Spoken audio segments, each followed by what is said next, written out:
Hi, everybody. Welcome to tonight's session with Coach Menachem Bernfeld. Tonight's share is 187, and I want to welcome everybody on this beautiful Sunday night as we get ready for the Zumazman. Come join us. Again, thank you for all the people that posted and let people know about it. And Menachem, bring new people in. Menachem, keep on growing. And I'd like to thank all the people that let people know about it. It's a Sichas Haverim, a place to grow together, a place to discuss a lot of important topics. And tonight, Menachem, we should have a very meaningful share that we can gain a lot from it. We had a very important share last week, Rabbi Shimon Russell. We spoke about general healthy parenting. That was one of the topics that we're trying to build off.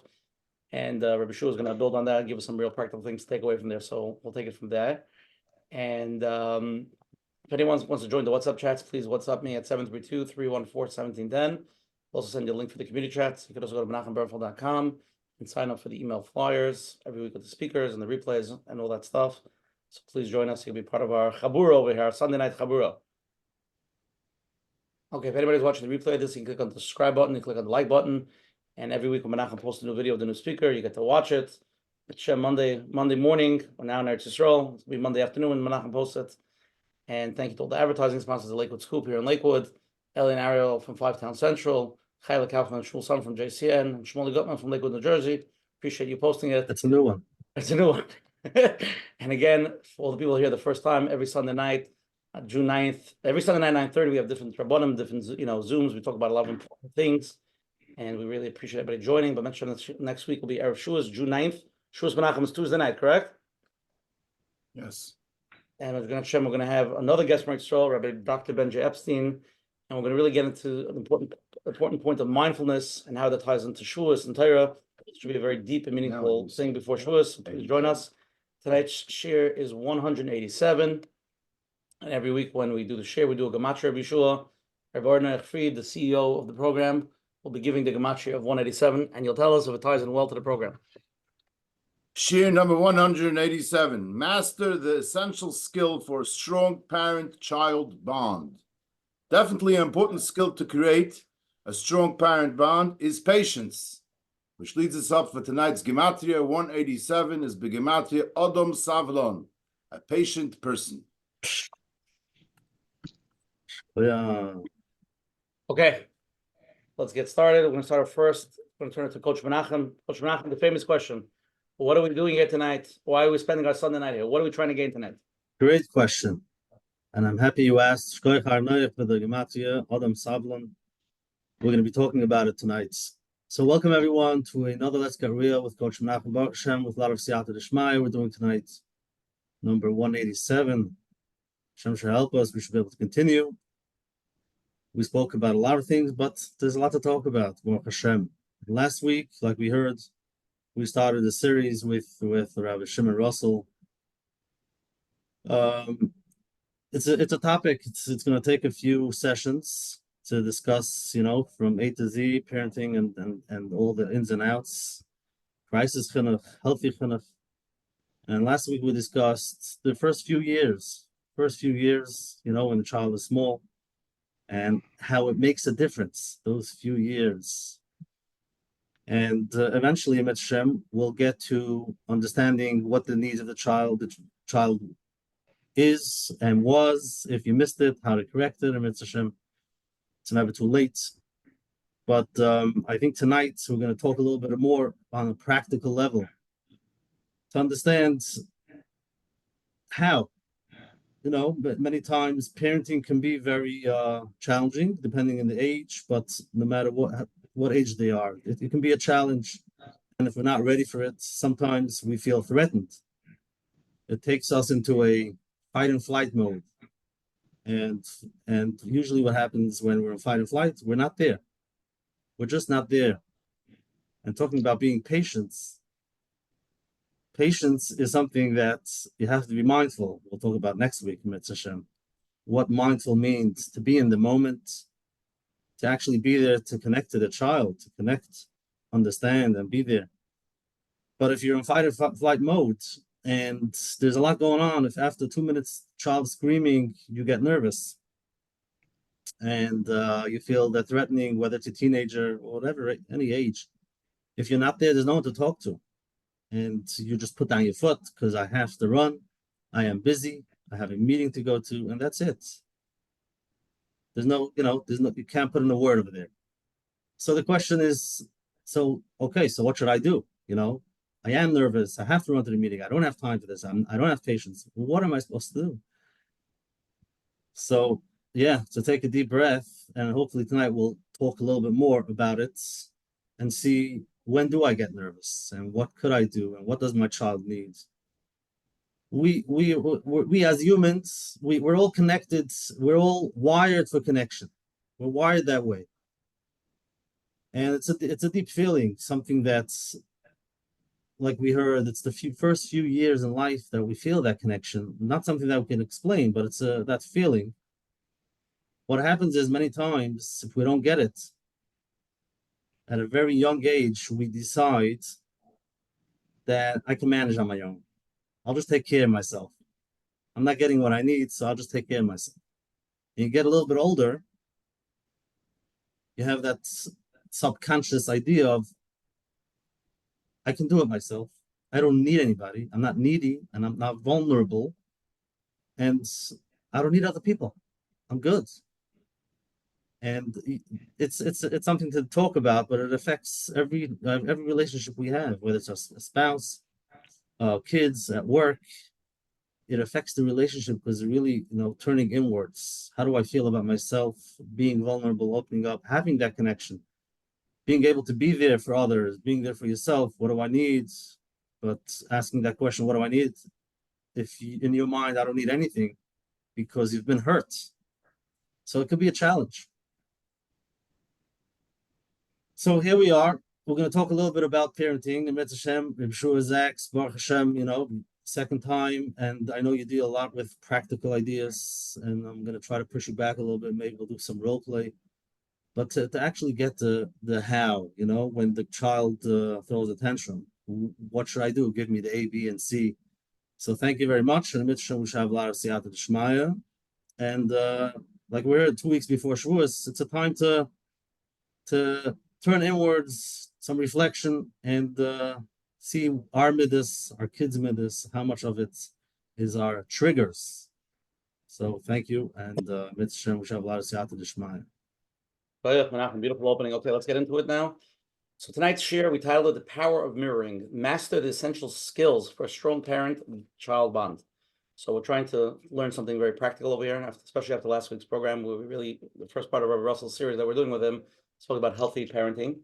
So let's get into it. And tonight we're going to have Yehoshuah Sachs live from Eretz Israel, 4:30 in the morning, bright and early. I know he looks like it's the middle of the day for him, but it's really 4:30 in the morning. So keep that in mind.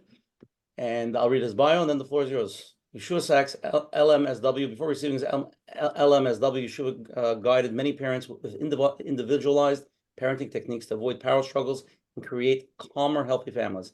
He specializes in parental modeling, is based on attachment theory aids parents in attuning to their children's emotional needs. With his LMSW, Yehoshuah has advanced training in EMDR and somatic intervention. Yehoshuah currently provides family therapy with emphasis on parenting, couples therapy, and treatment in trauma in children. Yehoshuah, again, it's supposed to have you on once before, so now you know you're good. If you're coming back, obviously that's the proof's in the pudding. And the floor is yours. Open it up. Okay, thank you so much. Good evening to everybody.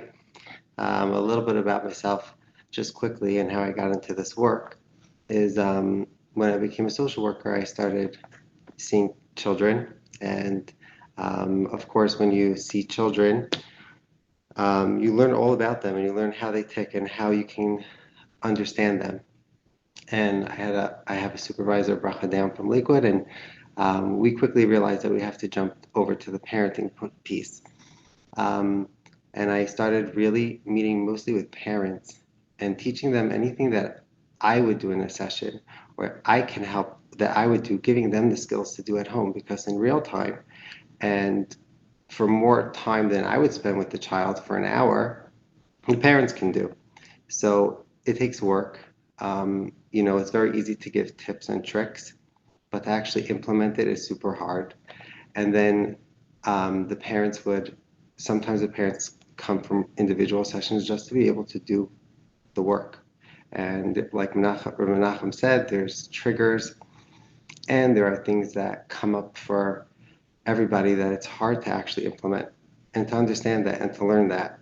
And through that work, I started doing individual therapy and really with an attachment base, and understanding how important the early years of life, like Rev Russell said, is, and understanding that about our kids, and really no matter what age they are now.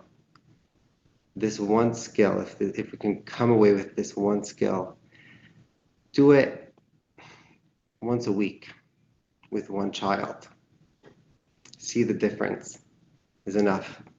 I'm not, in no way is this I want to keep it extremely positive, and just how impactful connection is, no matter what stage of life you are with your kids.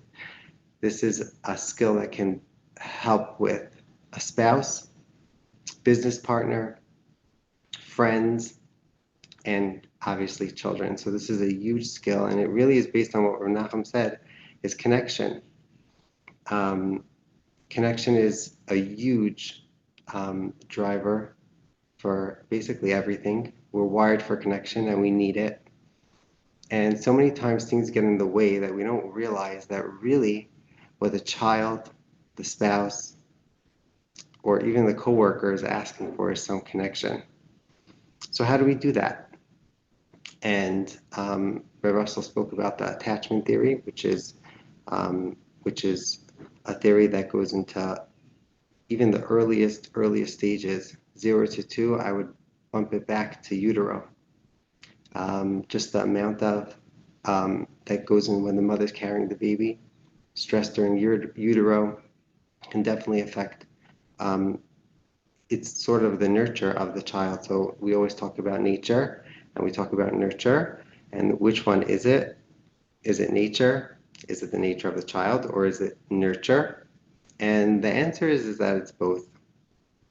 To say something definitive and like this is the way it is 100%, super hard to do, because we're dealing with HaKadosh Baruch Hu's Brias, and we're dealing with a system that no one can know.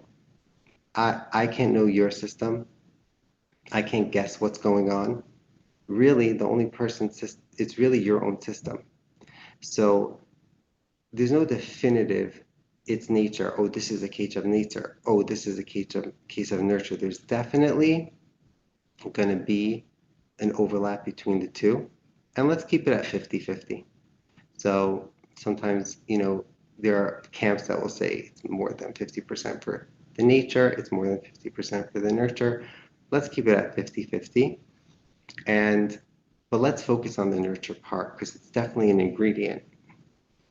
And like Rabbi Menachem said, for every child, every person, there's basically two responses. There's a fight or flight response. So it's really flight, fight, and freeze. That's really the order that it goes into. And then there's the cognitive brain. There's like the thinking brain, the prefrontal cortex, if you want to get fancy, the frontal lobe. And I'll show you, I show this to clients, but this is not a real brain, but if it can help to like put a picture to what's going on. Think of tantrum, think of calm, think of all these, think of scenarios with yourself, your spouse, your kids, and this is what's really going on.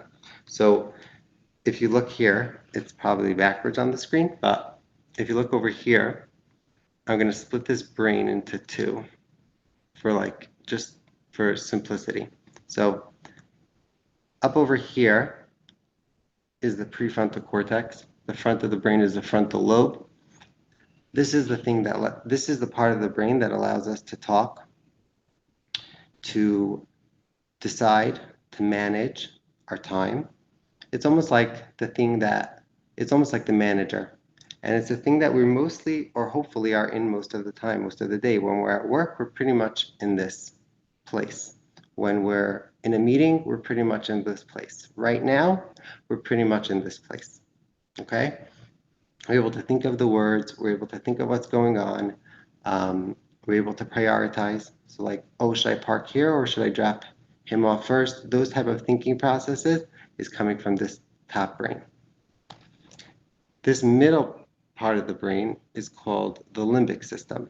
The limbic system, right? I'm sure everyone's heard of the amygdala and those type. That's where this is located, and this is where fight, flight, and freeze happens, right here. And when this is going on, when this is lit and this is on, and we sense danger for us as adults might be,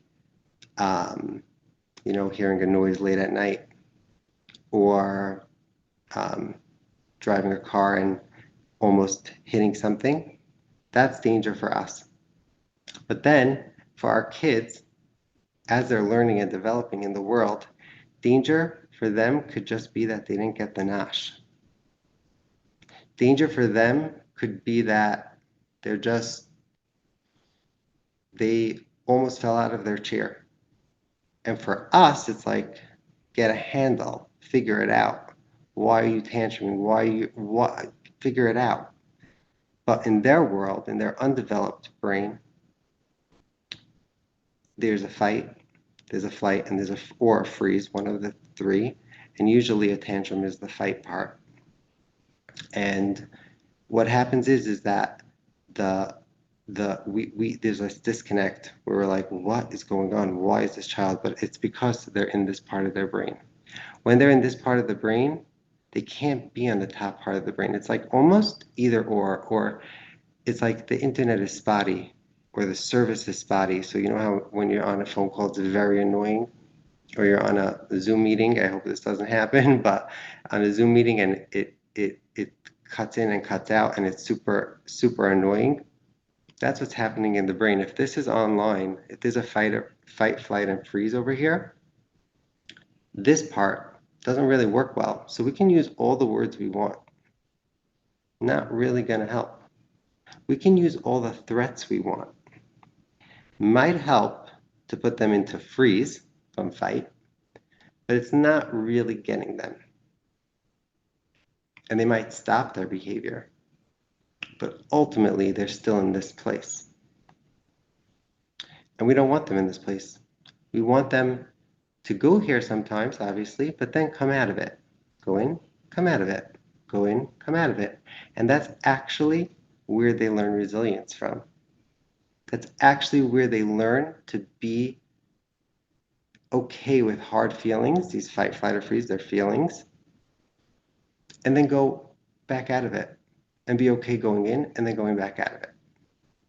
I'm going to just add down over here is the brain stem. So that's like the bottom part of our brain. If you look, it's like it's almost down to the spinal cord.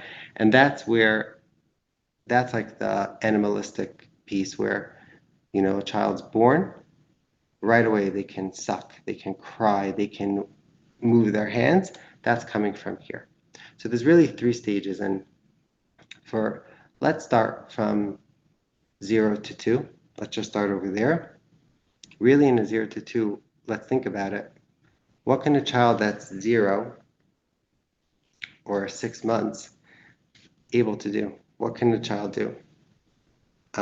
They can eat, they can giggle, they can laugh, they can't talk. That's because this part of the brain is not developed.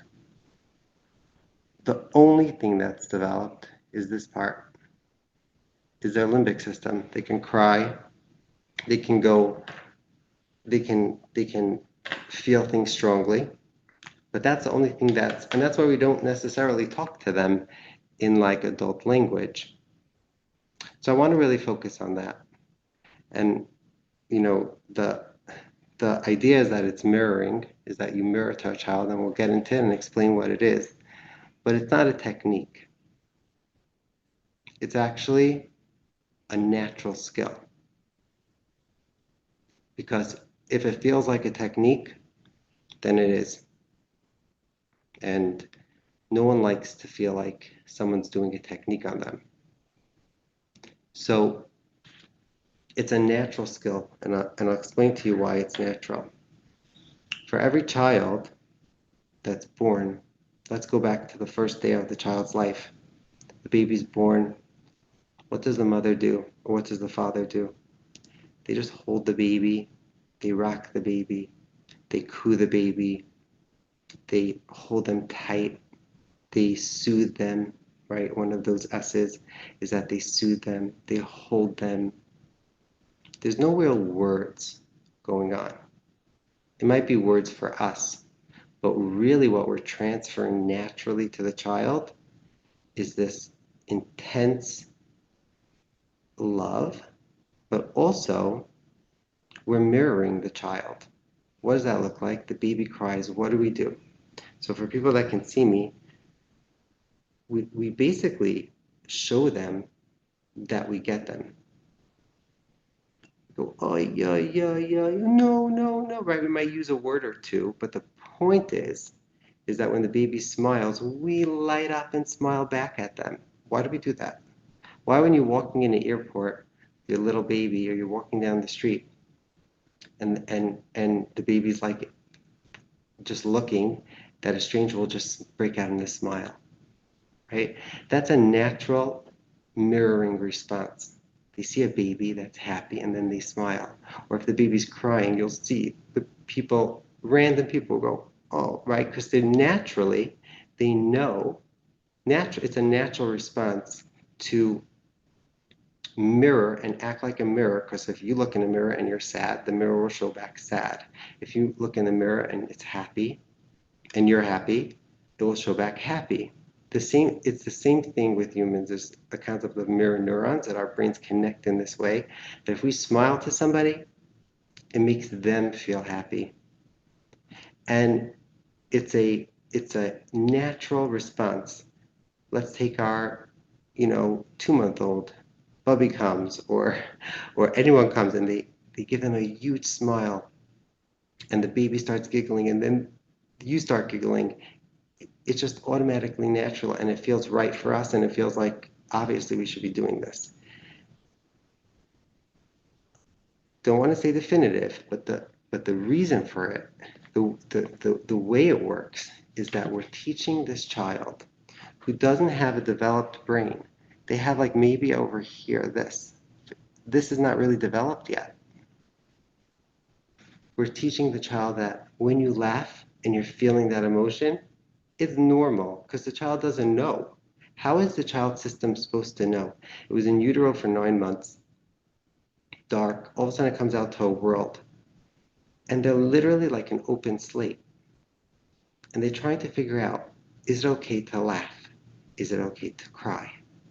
And from the youngest ages, they get a sense of, yes, this is the way it's supposed to be. Or yes, it's okay to cry. How do I know it's okay to cry? Because my mother or my father or my caregiver is going, oh, they're also doing it when they see me cry.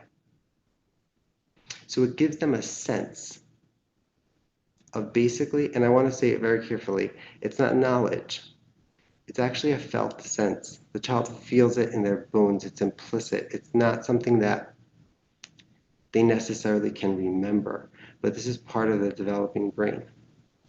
So the child almost feels like there's a feeling of, I'm going to say the 4 S's: security, safety, soothing, and what's the next one? And being seen. So that's the feeling that they're getting. So it's not about the words, but it's about their system saying it's okay to be this way. Okay, now. And just as a point for, like, to think about, and I think it can bring home a point, is that we all understand in the first 9 months, from conception until birth, we understand how much development happens. We get it. The baby, there's nothing, and then all of a sudden in 9 months, there's a full human being, a full neshama, a full person, physically, has everything in there. the child's born. I like to say there's 3 trimesters. Let's think that there's 3 trimesters in the first year of life. There's 3 trimesters in the second year of life, and on and on.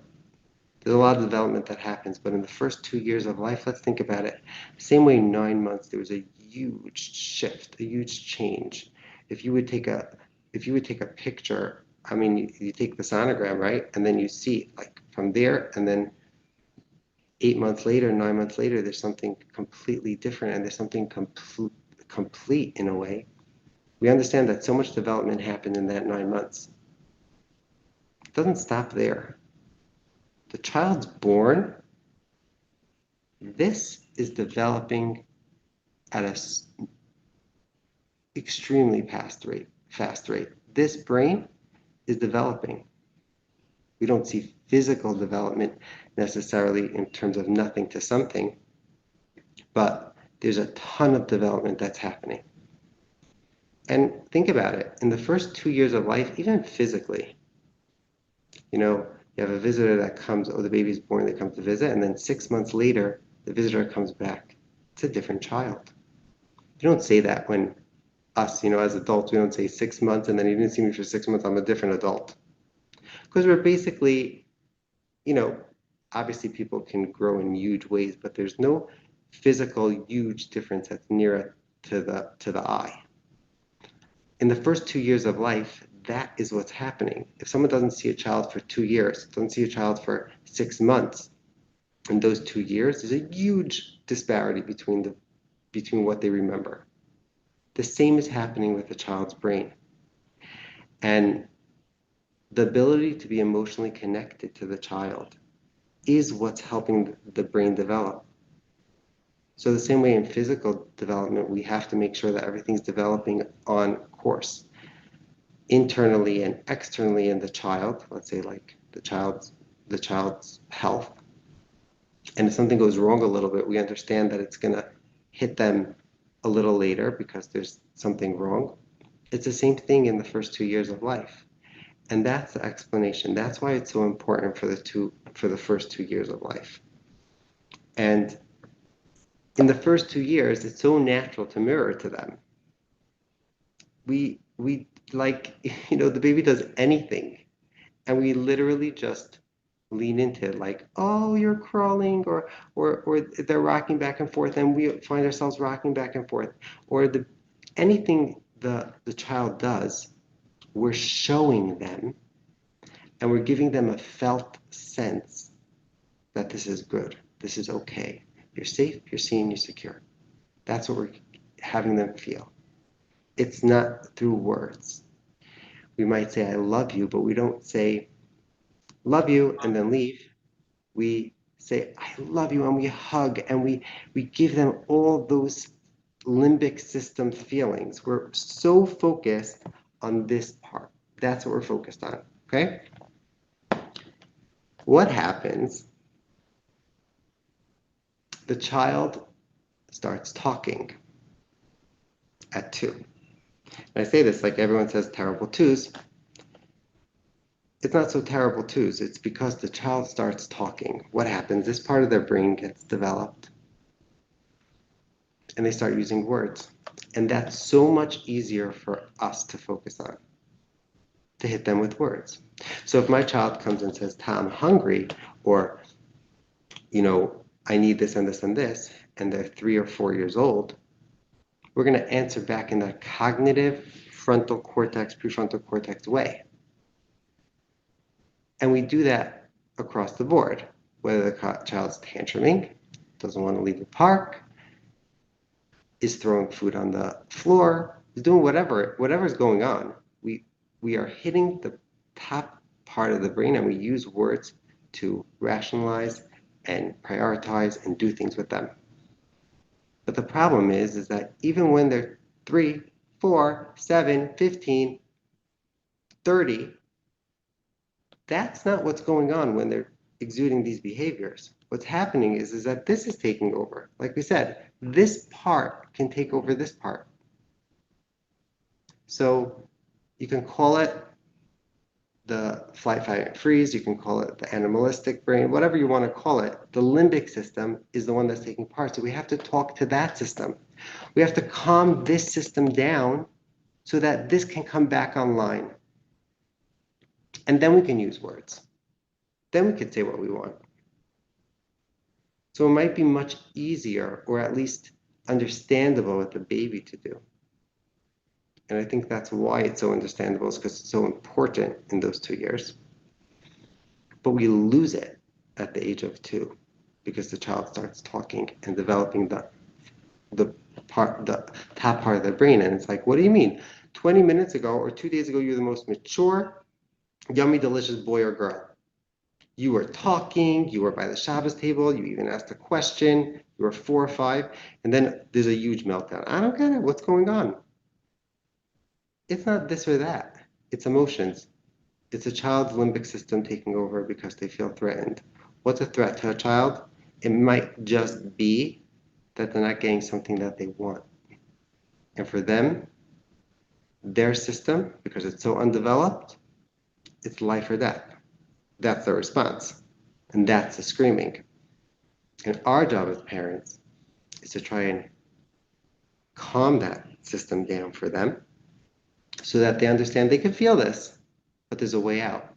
They can feel this, but there's a way out. And when they experience that over and over, they start not realizing in their upper part, but their system realizes that it's okay to feel really icky and down because I'm going to come out of it. It's okay to feel like there's a problem. I'm not going to just completely melt down because I have it I have like a map of where it's going to go because I experienced going into it and then out of it, into it and then out of it. And that's our job as parents, because really what we want with our kids is for them to be resilient. We want them to be strong and resilient with whatever life throws at them, because we can't control life throwing things at them. We can't control them either. What we can do is everything in our power to help them regulate, to help them. You do a co-regulation, which is really what this mirroring is, and you give them that map, and that's really what's happening. So I'm going to explain to you a little bit about what it is, what mirroring is, and if you have any questions, feel free to ask. I think I'm going to try and cover everything I can. There's a lot to it, and there's a lot of connections to make between certain things. And if I don't make that connection, it's not because it's not true. It's probably true. It just needs more time. So what mirroring really is exactly what we talked about. It's not hitting. I'm going to say it's not validating. Let's think what validating is. Validating is using our words. You must be so frustrated. You probably whatever, or that's so hard for you, right? So there's a lot of words going on. And it's almost like, sometimes it can feel like a technique, and sometimes feels like we're just spitting it out so that we can calm this whole thing down. And validation is amazing, don't get me wrong. And it's something that's super important. But I think there's a step before that, like we were saying. We have to calm a limbic system. We have to calm down a fight, flight, or freeze response so that we can get into reason, so that validation can even come in.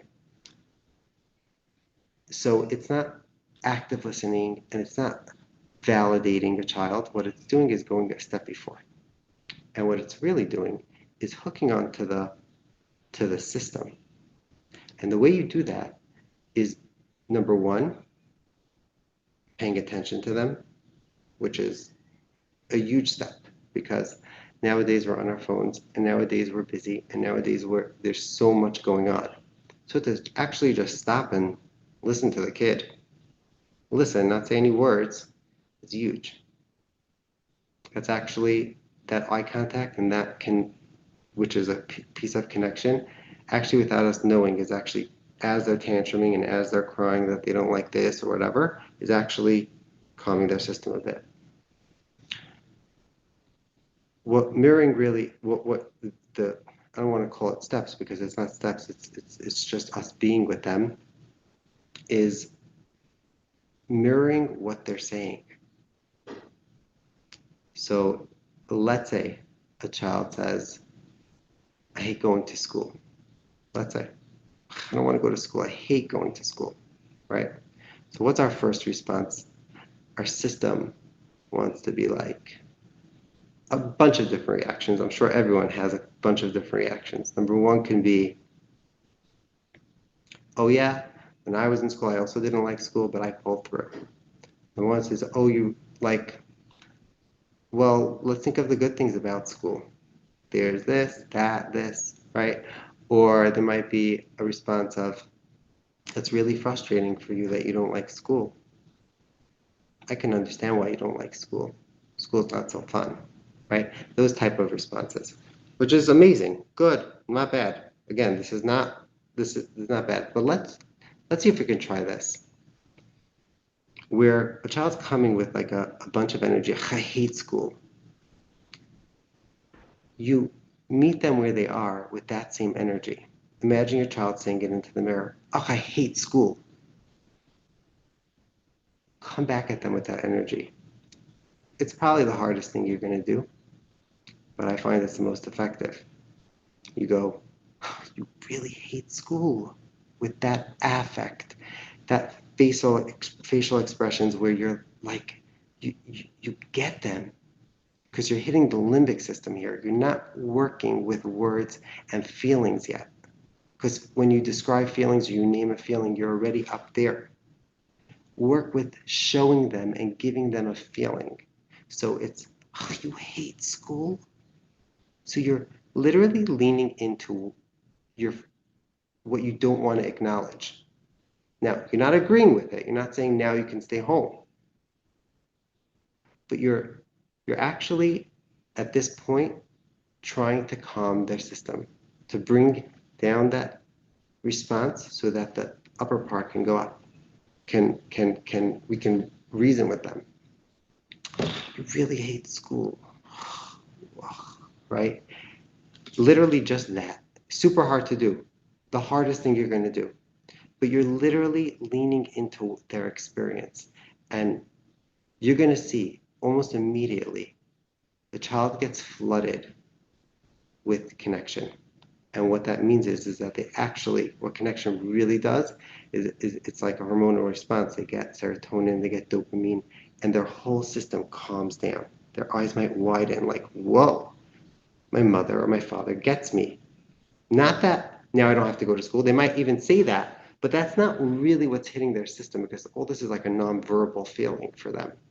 And what's going to happen is that you don't, without you seeing it, their brain's opening. And I'm going to say, let's stop it right there. That's all you have to do. Now you can use whatever words you were ready to use. I can almost guarantee you the words you're going to use are going to be softer, different, more focused, more taking them into consideration, as opposed to right away throwing on cognitive fixes or cognitive ideas. So the best way to describe this is, there's really two ways, but I find this is the best way to describe it. When you're driving, you're practicing for driving school, the instructors tell you that if you're ever driving and you're skidding on the road, what do they say to do? They say, your knee-jerk reaction, every part of your body wants to turn really quickly the other way because you're going into the oncoming lane. You're going into the left lane, let's say, and you're driving on the right. So you want to quickly turn to the right. But they say don't do that because if you do that, you're going to spin out.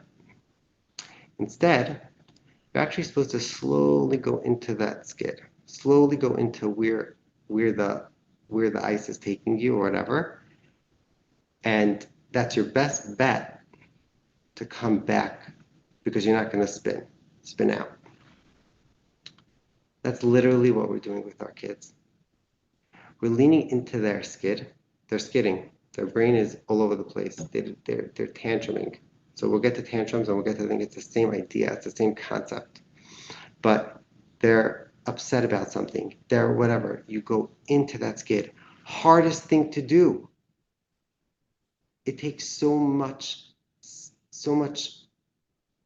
like state of mind and patience and all this stuff to be able to do this. But it's literally the difference between your child feeling seen, safe, secure with this than being distracted or pushed away. And if you want to know how to give this to your children, this is how you give it. This is how you give the 4 S's.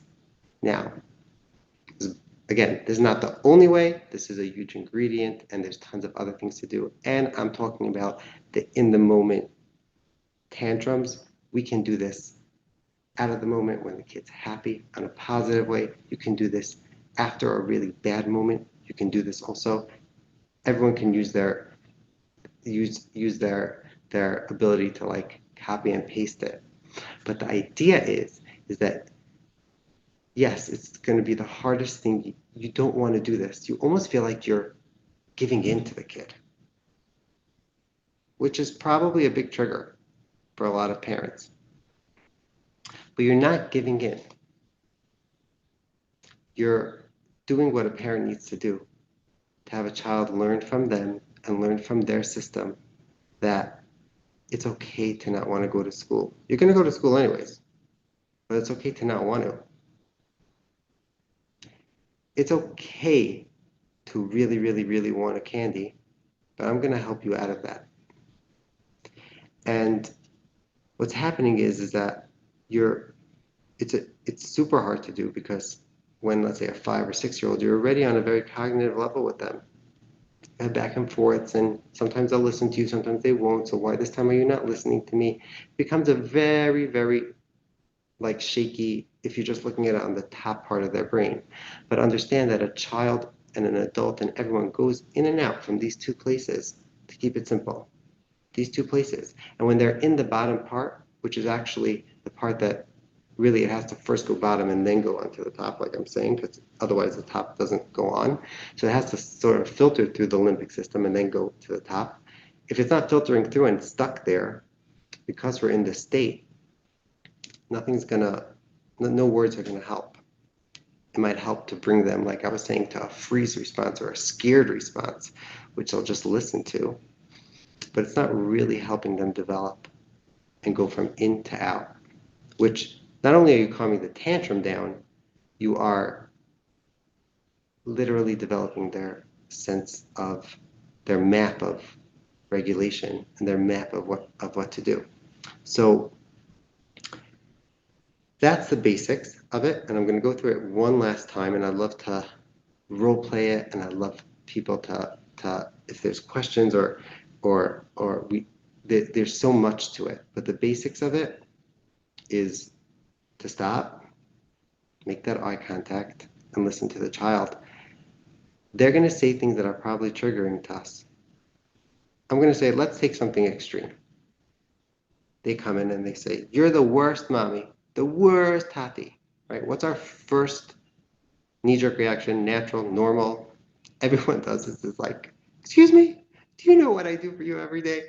Do you realize how much I think of you each day? And blah, blah, blah. Yeah, but, and then we get into back and forth. Cognitive, we're in the top part of the brain. Excuse me, and we start naming things off, trying to convince them, and they're like, my friend has this, and my friend has this. They're coming from a limbic system. They're coming from a fight, flight, and freeze response that it's an animalistic response that doesn't reason. It's a very emotional place. So hardest thing to do, but what about this? I'm the worst mommy? So you think I'm the worst mommy? Just like the worst mommy. I didn't agree. Did not agree to that. This is extreme. And if you're not comfortable doing this, don't need to this response. You can top down it chutzpah and stuff like that. But listen to this. I'm the worst mommy? Just like the worst mommy. You just want so many things and mommy's not giving it to you. I didn't mention one emotion. I didn't mention how the child's feeling. Nothing about that. Repeating what the child's saying and saying, that's what you're feeling. That's what's going on for you.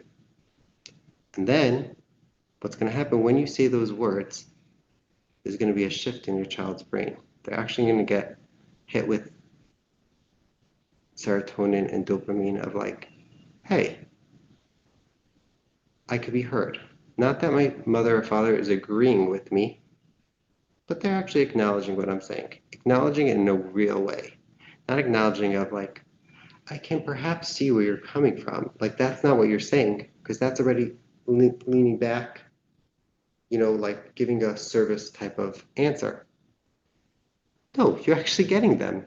Like the worst mommy, just like the worst mommy. After that, you could say, I wonder what it is that's making you think that. Or let's go like, what about me don't you like? Or what about me are you upset about?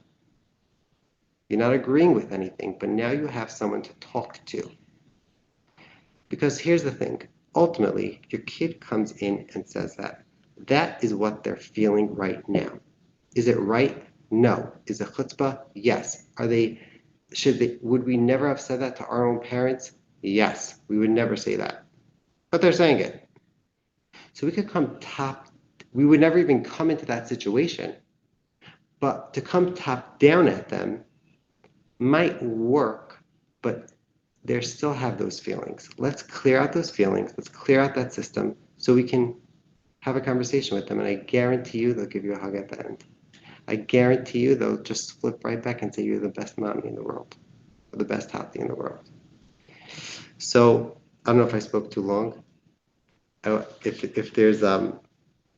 there's any specific questions, or I would love to like expand on this because it really goes to everywhere. We're talking about children here, but there's so much like in marriage. This is so common, and in the workforce.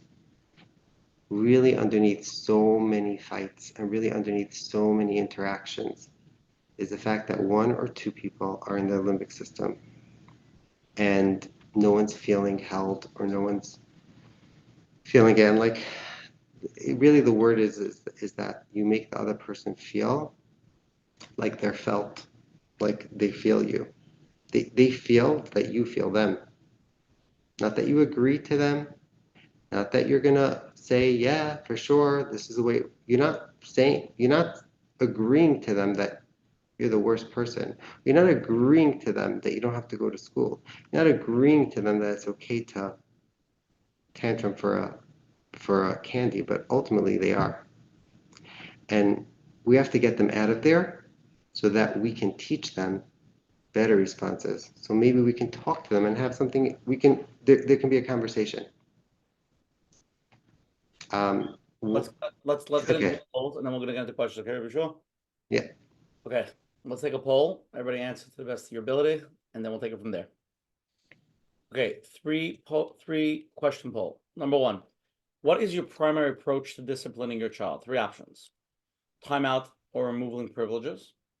Option two, validating together with positive reinforcement for good behavior. Option three, having a calm discussion to explain why the behavior is inappropriate. Second question, how do you prioritize quality time with your family?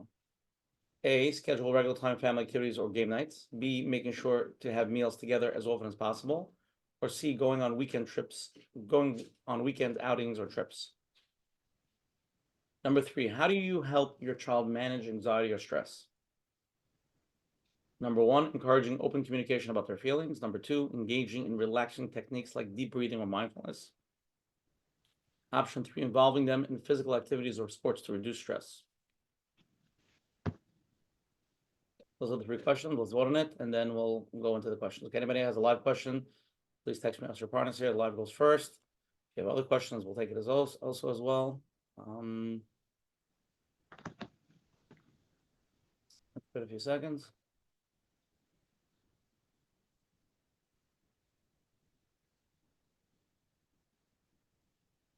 Okay.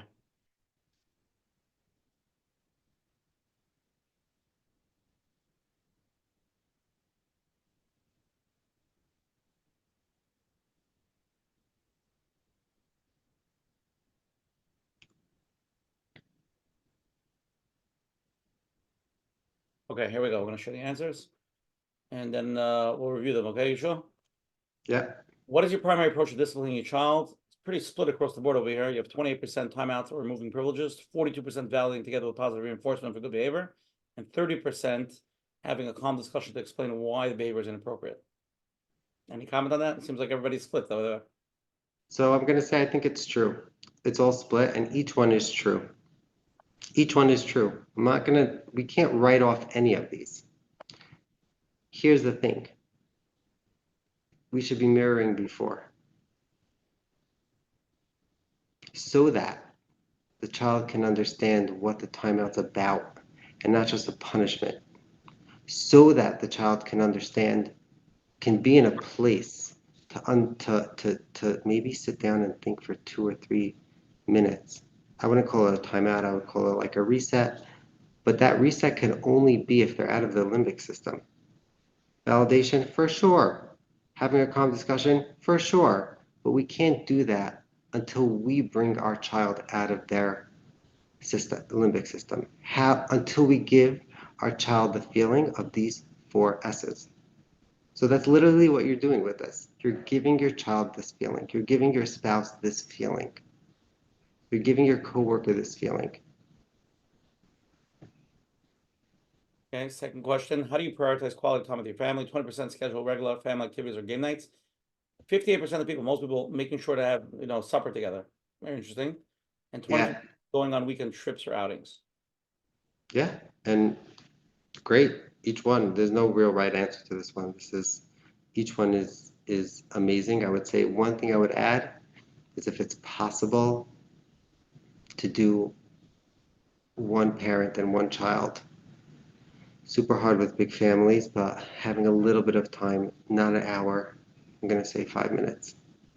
Just one-on-one, not 2 parents with 1 child, not 2 children with 1 parent, 1 child. That's a huge quality. Why is one better than 2 parents together with 1 child? Because it's fostering it's much easier to connect with, meaning do both, but at separate times. I'm not saying just do one, obviously, not just only spending, that thing, but even if it's once a week, it's a thing your children will remember. It's extremely, so if you want to prioritize quality time, when you say quality time, it's connection time. So to be able to connect is really one-on-one as opposed to like a group. So these are amazing and it's huge connection, but if you want to really, and you want to implement certain pieces of mirroring and understanding your child and see what's going on for your child, the one-on-one time is super effective. Okay, third question. How do you help your child manage anxiety or stress? Most people, 75% of people, encouraging open communication about their feelings, 13% enjoying relaxing techniques like deep breathing or mindfulness, 30% involving them in physical activities or sports to reduce stress. So all of them, for sure. But again, open communication about their feeling, they can only communicate their feelings once their limbic system is down. Once they're out of flight or fight. But all these, yeah. But I would just say, that's what I'm coming to say, is like the same way in the first 2 years of life, this hopefully comes more naturally. We have to do this really if we sense that our child's in a place like that throughout their life. Okay. Sure, we have a lot of questions. Let's get into it. You ready? Yeah. Okay, here we go. Give me a sec. Unmute. Hi. Hi, hello. I'd like to know first, I have 2 questions. One is, can you have more than 2 kids when you want to do this not cold method? But it sounds like it's really heavy. I've been doing this for a while already. and it's way too much. Like to give, I have 5 little kids, to give this real attunement, attachment, connection to each and every child, it sounds like impossible. Yeah, yeah. So that's amazing. It's an amazing point, and I think it really should be noted. This is lechatchila. If you haven't done this and it's too hard for you to do it, you're normal. You're 100% normal. I'm coming from a family of 16, and all of a sudden I see that, okay, if I really want to be this mother of raising a loving family, it's just it sounds like contradicting. Yeah, yeah. So here's the thing. What I'm going to say is it's not all or nothing. It's not that you have to be in tune all the time to your children at every waking hour. And I so appreciate this because it has to be pointed out. It's about, even if you want to give yourself, an activity or a goal this week with one child out of your 5, Kanai, looking at one child and saying, this is the one that I'm having a little bit of difficulty. Here's what I would tell you to do. Make it almost like a mission of yours for that week, just 1 week, to notice things that they're doing that are positive. Keep your mind out for it. Like really keep your eyes out for it. And mirror the positive things they're doing. This is another thing to do. So I was talking about the tantrums and the bad stuff, but the positive stuff is much easier to do. And I would say start there. It's a threat for me. It's like a threat for me when I don't listen or being very in tune to each and everyone, that I'm afraid that it shouldn't have a bad impact, or it could be dangerous for them. So I'm going to say the fact that you feel threatened or worried, in and of itself, you're a step ahead. Most parents don't realize that there's even this thing that they need to do. Yeah, but isn't it harmful for the kids that the mother feels like so overprotective and very insecure if they have any pain, or like, I'll give you an example. I have my 9.5-year-old that is, he takes Chayda very hard. So he makes a tantrum every day in the morning, and I'm the one that tries to validate and give him compassion and everything. But what happened is that it went worse and worse, and now he's not even making his bus anymore.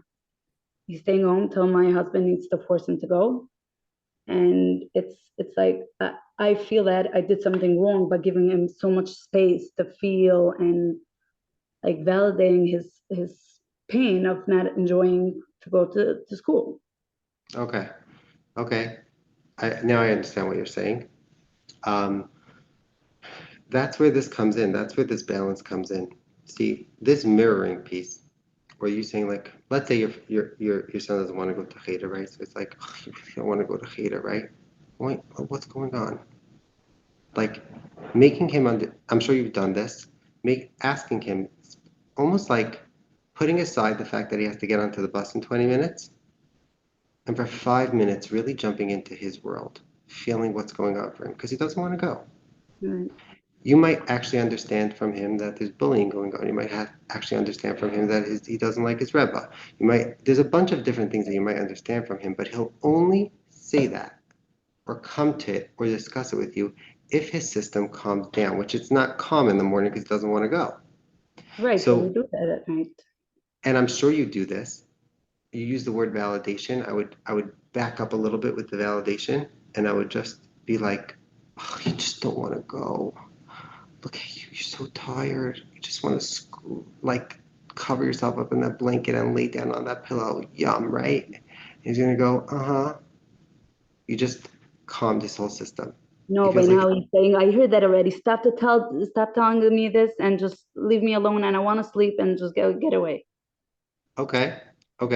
So my question is if it was done what I was saying, Before it's more like, oh, you really don't want to go to cheder, or you're frustrated about cheder, or you're upset that you have to go. Believe What me, I'm saying, I did everything. I was with him already, and I know how he feels, and with everything, I listened and I promised him that we're gonna make his life to be the most comfortable. We try everything, but I don't know. right? Yeah, I think this is probably a little deeper than for now, like the different nuances that he might be picking up.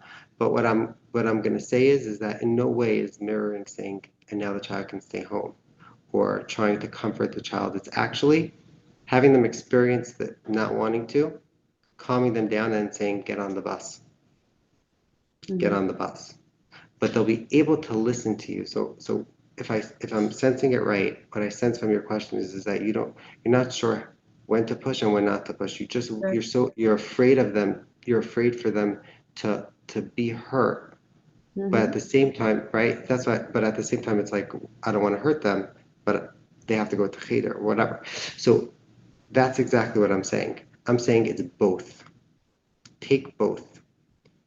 Do the mirroring in a real, genuine way.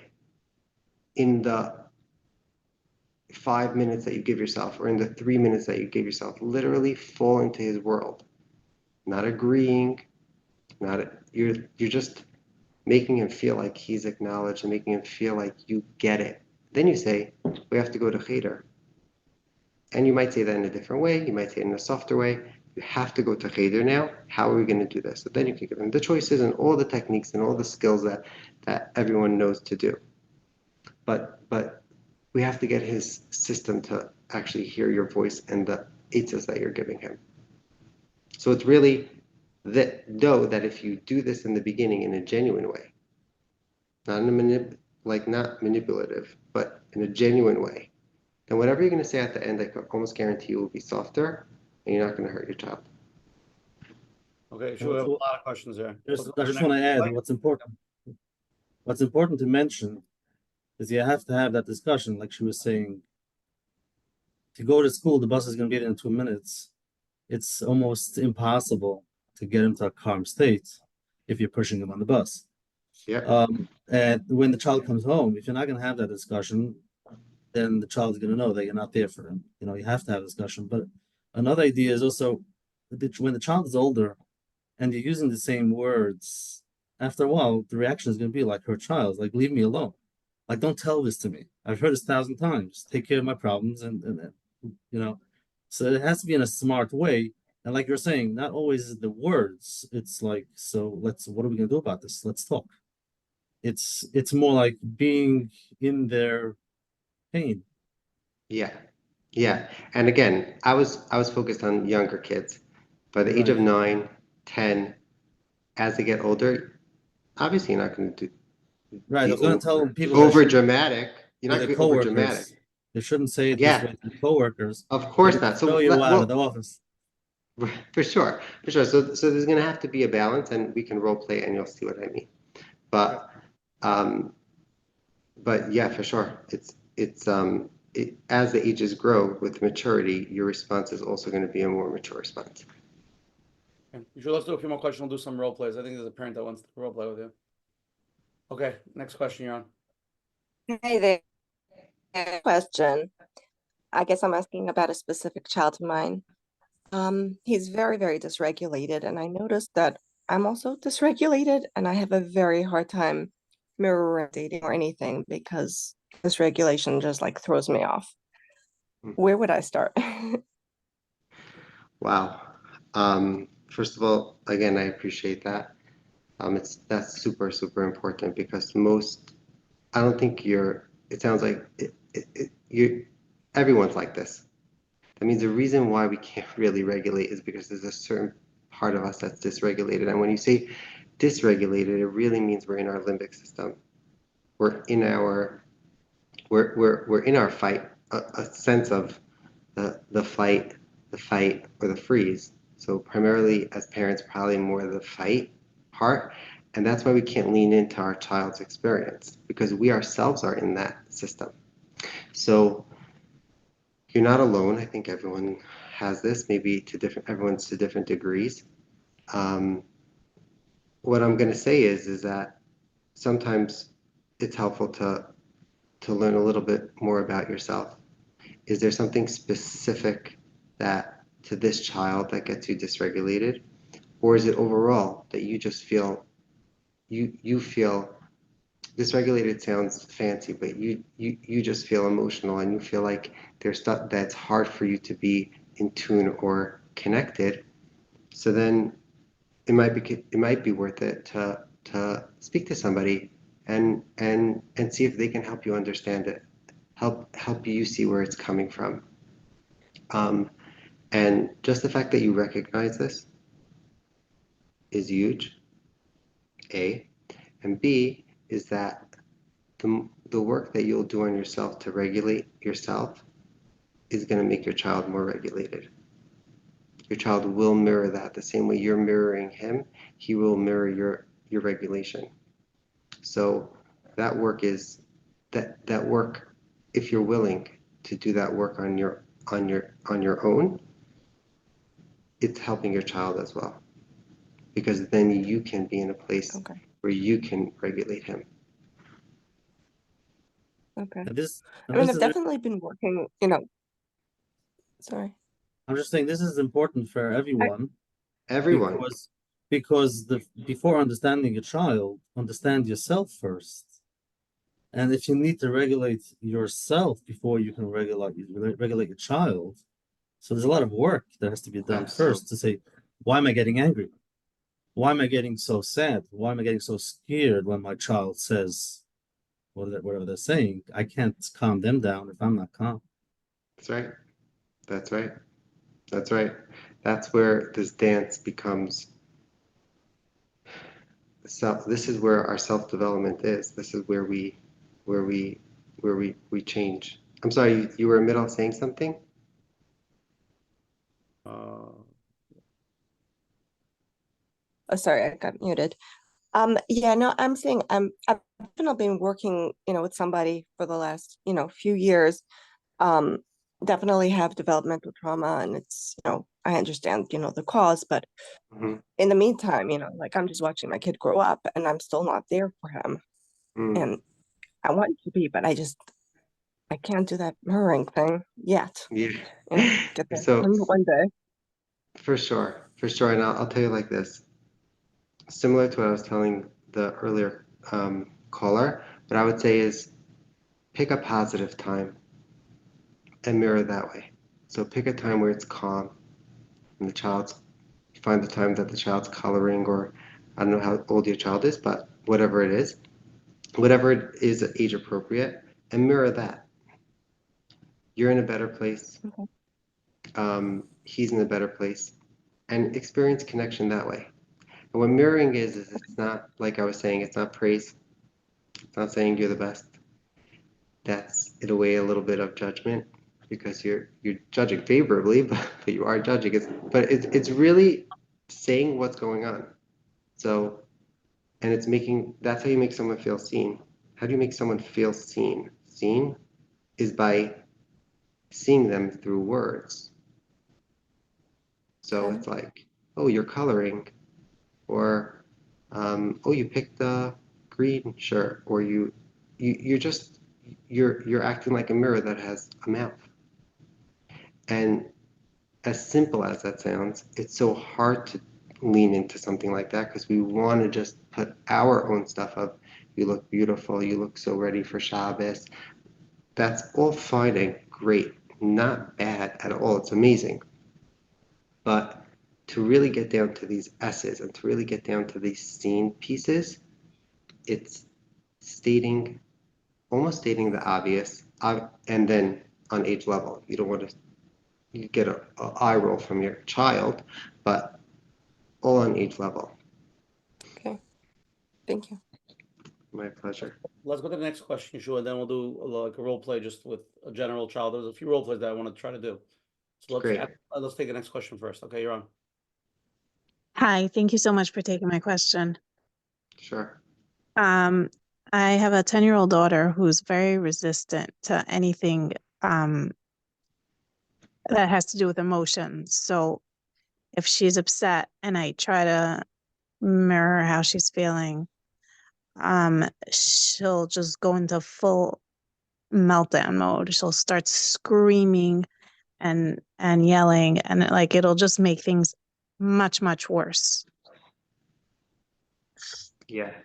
Is it possible a child could be allergic to mirroring? So I'm going to ask you what you say. Can you tell me a little bit, like, give me a typical interaction and what your response is, and then we can maybe use this to, like, we can use this. Let's see. So Like, I mean, what I've tried I've tried saying less, more.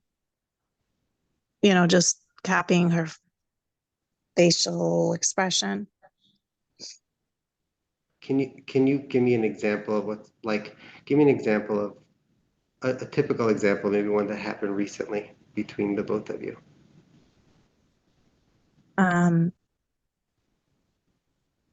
She doesn't want to do her homework. She wants me to write a note to her teacher because she doesn't want to do her homework. So I try to, let's say first I'll try mirroring her facial expressions and just, like say like, yeah, you really don't want to do it. Then she'll just get more and more agitated as I'm not giving her what she wants. So I'll validate her, but I'll keep, I'm not giving in to her. I'm not writing her the note. For sure. But For sure. as I say, like, as I'm more validating, she'll just get angrier and angrier.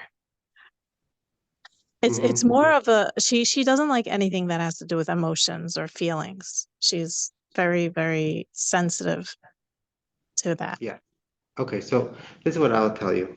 And I think this is a great question to make a very, very, very clear distinction. And it could be you're doing this. And it could be that for this child, she needs a bit more. And maybe something's going on for her that she can't feel connected, maybe. But I think this is a perfect way to split it. I would tell you that for you to pull away a little bit from the in your mind validation, because you're dealing with her feelings. She doesn't like feelings. To pull away from validating a feeling and that word, and more think, how can she feel like I understand her? Keywords are feel and understand. Not that she knows you understand her. How can she feel like you understand her? Not that you're going to give in, you're not giving her the note. But what can I do? And you know your daughter best. She's 9 years old, right? You said? So she's, she's getting older. You know her the best. How can I make her feel understood? Not agreed to, but understood. So it might be like looking at her and saying, which part's the worst? Like, yeah, this homework is crazy long. Look at this. We have math, science, we have Chumash and Navi. Well, which one's the worst? Right? And then, so you genuinely want to get from her what's going on for her, not from an outsider saying, this can be very frustrating to do your homework, or it's overwhelming to do your homework, or those are great, amazing, amazing, amazing. But sometimes if a child's either not taking that or they're in their flight place or their fight place, they need that dose of connection. They need that dose of dopamine to just calm them down. So it might be asking specific questions about the homework that you don't want to ask. I know you don't want to ask it because it feels like you're saying, I'm going to write the note. But hang that up for a second. Push that aside for just 1 second. Jump into it and say, almost like it's almost like you're connecting to them on their level as a friend. So it's like, yeah, ugh, this is the worst. Oh yeah. All this homework. Which one's the worst part, right? Like what her best friend would say to her if they're doing homework together. Right. So you like sort of go into that mode a little bit, but you're never losing the fact that she will do homework. Right. You just want her to, so it's really, it's not even about the, did you say upset? Did you say frustrated? Let's forget about those words and focus on her experience.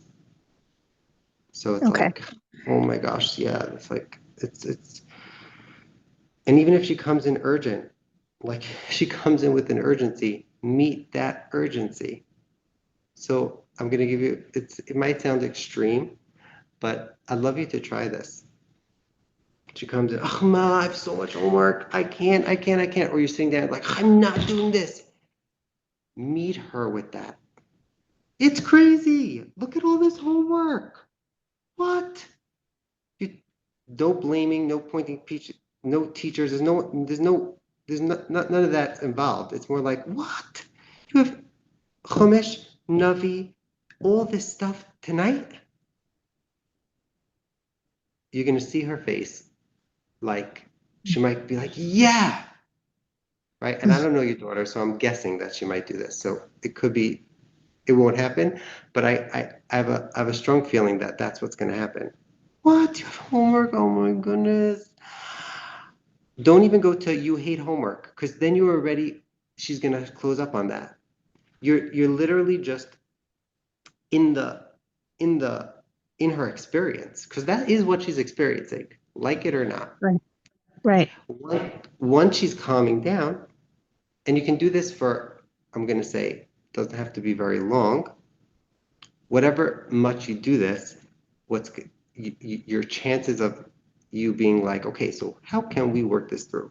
Okay, so let's start with, right, the frontal lobe, the CEO of your brain is going to be a little bit more online for her, so she can hear the words you're saying. Which one should we do first, or which one? Up until that, now she's just going to push back. She's not listening to that. Okay. That So it's sounds a great. very, so it's a very different, it's more meeting them where they are with that same affect, that same energy. And again, Kol Kavod, if you could do this, this is super, super hard to do. No one naturally can do this when someone's coming up against them. But it's the swerve that you're going into. It's that you're going in so you can straighten out. How often would you do this? If you do it every night, after a while, it's not going to work. So I'm going to say like this.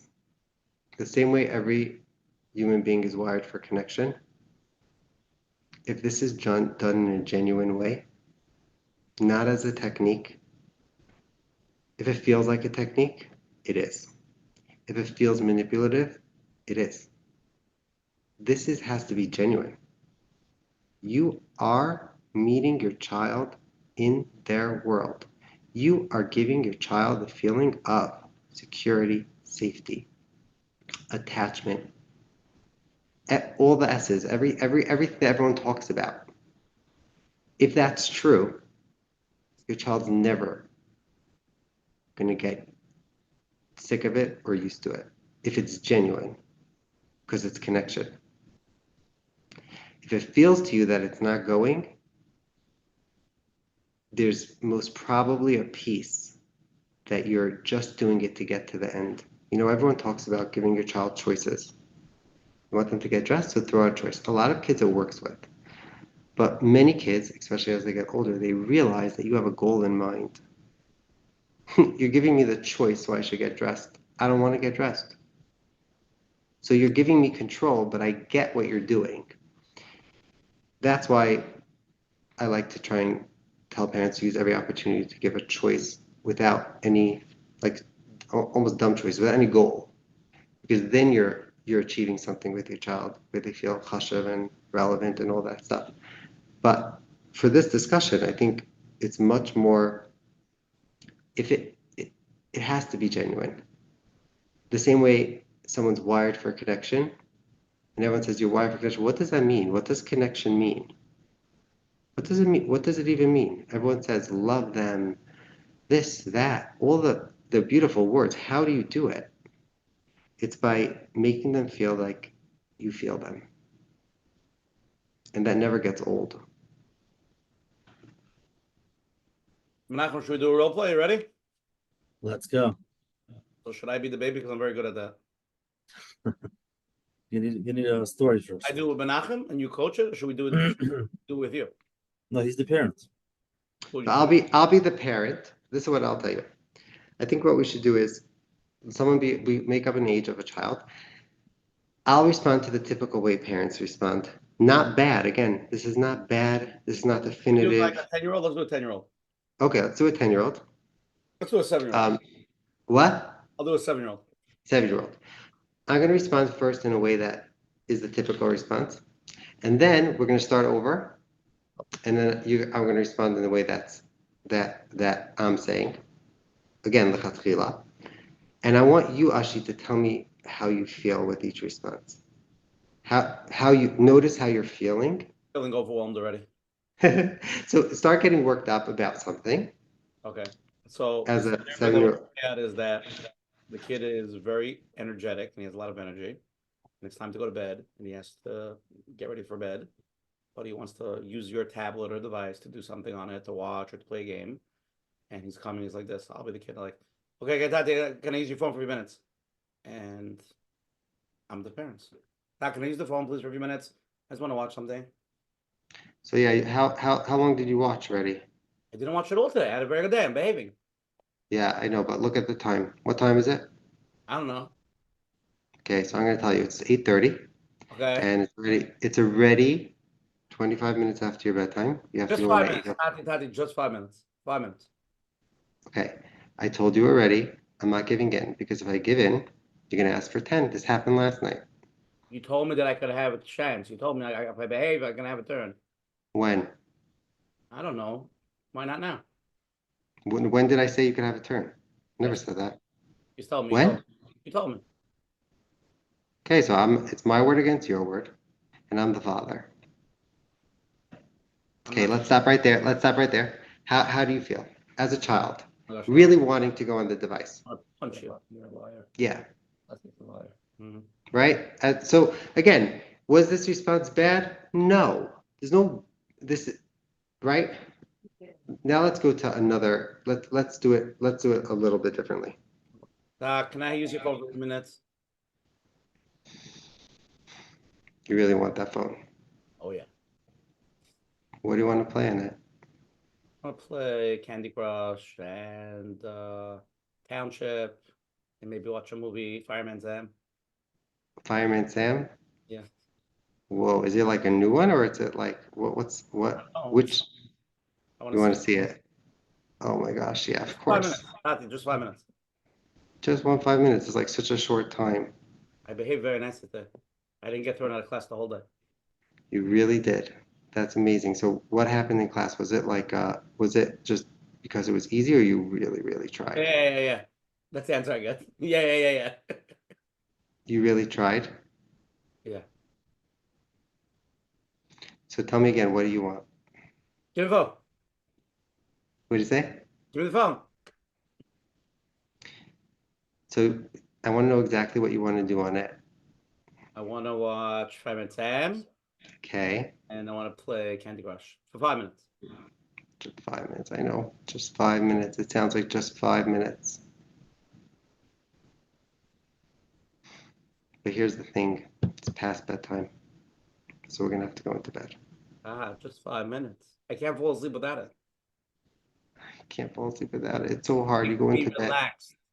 Yeah, you go into bed and you're just like, it's impossible to fall asleep without it. And then I'm going to be up till it's like, tomorrow. you can be up till tomorrow. Oh my gosh, yikes. Here's the thing, it's still 8:30, so we're gonna go to bed. Okay, stop right there. This is super hard because tablets and screen time is very addictive and very hard. But what's the difference between the two responses A for little you? bit more calmer. I still want my phone though. Of course you want it. That's not a question. But the bottom line is that you weren't going to give it anyways. So how about we make our kid feel better, feel calmer, so they can at least hear or notice what we're saying. And I'm not saying it's going to go in with, they're going to like skip into bed, but you're going to end up with a child that's more agua in how they are. Whatever the kid tells you at the end of this, that you told me I could, but you're a liar, Ty. You don't keep your word.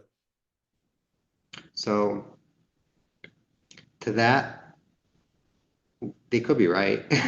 Maybe you did say that, and you're not keeping your word, and it's really important too. The consistency with kids is super, super important. So if they say it, they're probably right. But what I would say is you would mirror that, and you would say, I just didn't keep my word. Like I told you one thing, and now you think now you feel like I'm going back, or like I'm not keeping my word. So you didn't agree to them, but you're repeating their experience. This is the hardest thing to do. I'm making it easy. This is very hard because you might feel like you're acknowledging or you're admitting to your child. You're not. For your child, really what they're calling for is the S's, the security, the seen, the safety. That's what they're calling for. The soothing. But we're missing also the background. What are the guidelines? What are the rules that he discussed with, Menachem, bedtime is 8 o'clock? There's a parent that wants to do a role play, if that's okay with you, Shul. If you want to do it with a parent. Of course, but I want to jump onto what Menachem said. Absolutely. These are very little cuts of pieces where you have an interaction, but there's so much that needs to be discussed with the child before. Part of security and part of safety is setting down boundaries, but most parents set down boundaries in the moment, like we just saw. Setting down boundaries before when they get home from school, or at the most random times that don't even make sense for you to do, because why would I talk about this now? That's actually the time to do it, because their brain is open. They're not in fight or flight. So they can hear it, they can register it, they can understand that you've said it. Okay. Is the other parent on? Yeah, hi. Okay. Should I start? Yeah, what's the scenario? Play out the scenario. Okay, coming home from school. Mommy, I want brownie. I'm so hungry. There's nothing to eat here. Okay, so you be the kid, be your kid and play it out to you. Okay, so let's go. I'm gonna do the same thing I did with Ashi. I'm gonna be first what typical response is, and then let's see if we can do it a little bit differently. And I want you to notice how you feel in each one. Like I want you to say like, oh yeah, this is probably like almost like be your child. And then notice how it feels for you when I say certain things. And then notice how it feels the second way. So let's start the typical way. Again, not bad, good. No one's smacking or hitting or anything like that. But let's see if we can up the game. Okay, so let's go. Okay, good afternoon, Ma. I need a slice of brownie. I'm hungry. What did you have for lunch in school? Why do you ask me this? I'm hungry. Can I eat right now something sweet? There's nothing to eat here. Yeah, so there actually is. We have I just went out, I bought apples, and there's horrible. What's horrible? I want like a cake type of thing, and don't tell me pretzels, okay? Mm-hmm. So right, supper's in like 20 minutes. So just hold out. If you want, you can play a game, or you can go out with your friends. But we're not having sweets now. Stop it! I hate when you tell me this. Yeah, I want something good. Yeah, I know it's very frustrating that I'm saying this, but no. You are an ekeldige mama. Okay, so let's stop right there. How do you feel? Basically that I'm ekeldige mama, right? Very technical. What do you say? Very technical. Very technical. Okay. So now I want you to be coming in really wanting a brownie, and then seeing how this feels. Good afternoon, Ma. Can I have a slice of brownie? Yum, you really want a brownie? Yes, I'm starved. I'm so hungry. Oh my gosh, you're starving. You just want that brownie. Yes. Oh, Please, yeah. please, please. You really want that brownie. Like, what's your favorite flavor brownie? Like, which, I have two, but which one's your favorite one? I want that fudgy one, but please, mommy, right now. Fudgy, yum. Those are the best ones. By the way, I get annoyed. I really want that brownie. Yeah, of course you're annoyed. You really, really want it. It's like it's the only thing you it's like the only thing you want to eat now, right? Okay, Ma, please stop talking and give me a brownie. I know you really want it, but here's the thing. I'm gonna give you the brownie, but it has to come after supper. So let's see if you can wait because I don't want to hear about the brownie anymore. Then we're gonna lose it after supper. So let's just like calm down with the brownie and know that it's coming after dinner. Okay, nice. Okay, Yeah. so let's stop right there. I didn't fix the situation and you're probably still upset, but you know your mother got you. There's no echo de mama here. There's a mother that understands you, is not giving in because mothers don't give in. Like Rabbi Russell said, that's anarchy. Like, no. And so yeah, it's you hit their limbic system, you calm them out of their fight or flight, and now they might be happy with your answer or not, but they get it.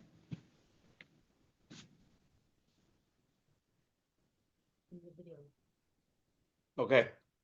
How was that okay? Like, how is it? I'm sorry. She has to unmute. Okay. Yeah, sure. It's good, not for this. It would work for 4 of my kids, but the 5th one it wouldn't. There's probably a percentage that it just doesn't work for them.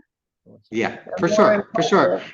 Would you And be that's able what to I'm. give her, will you be able to give her instead of the brownie like a rinnedige cookish cake? Would that be okay?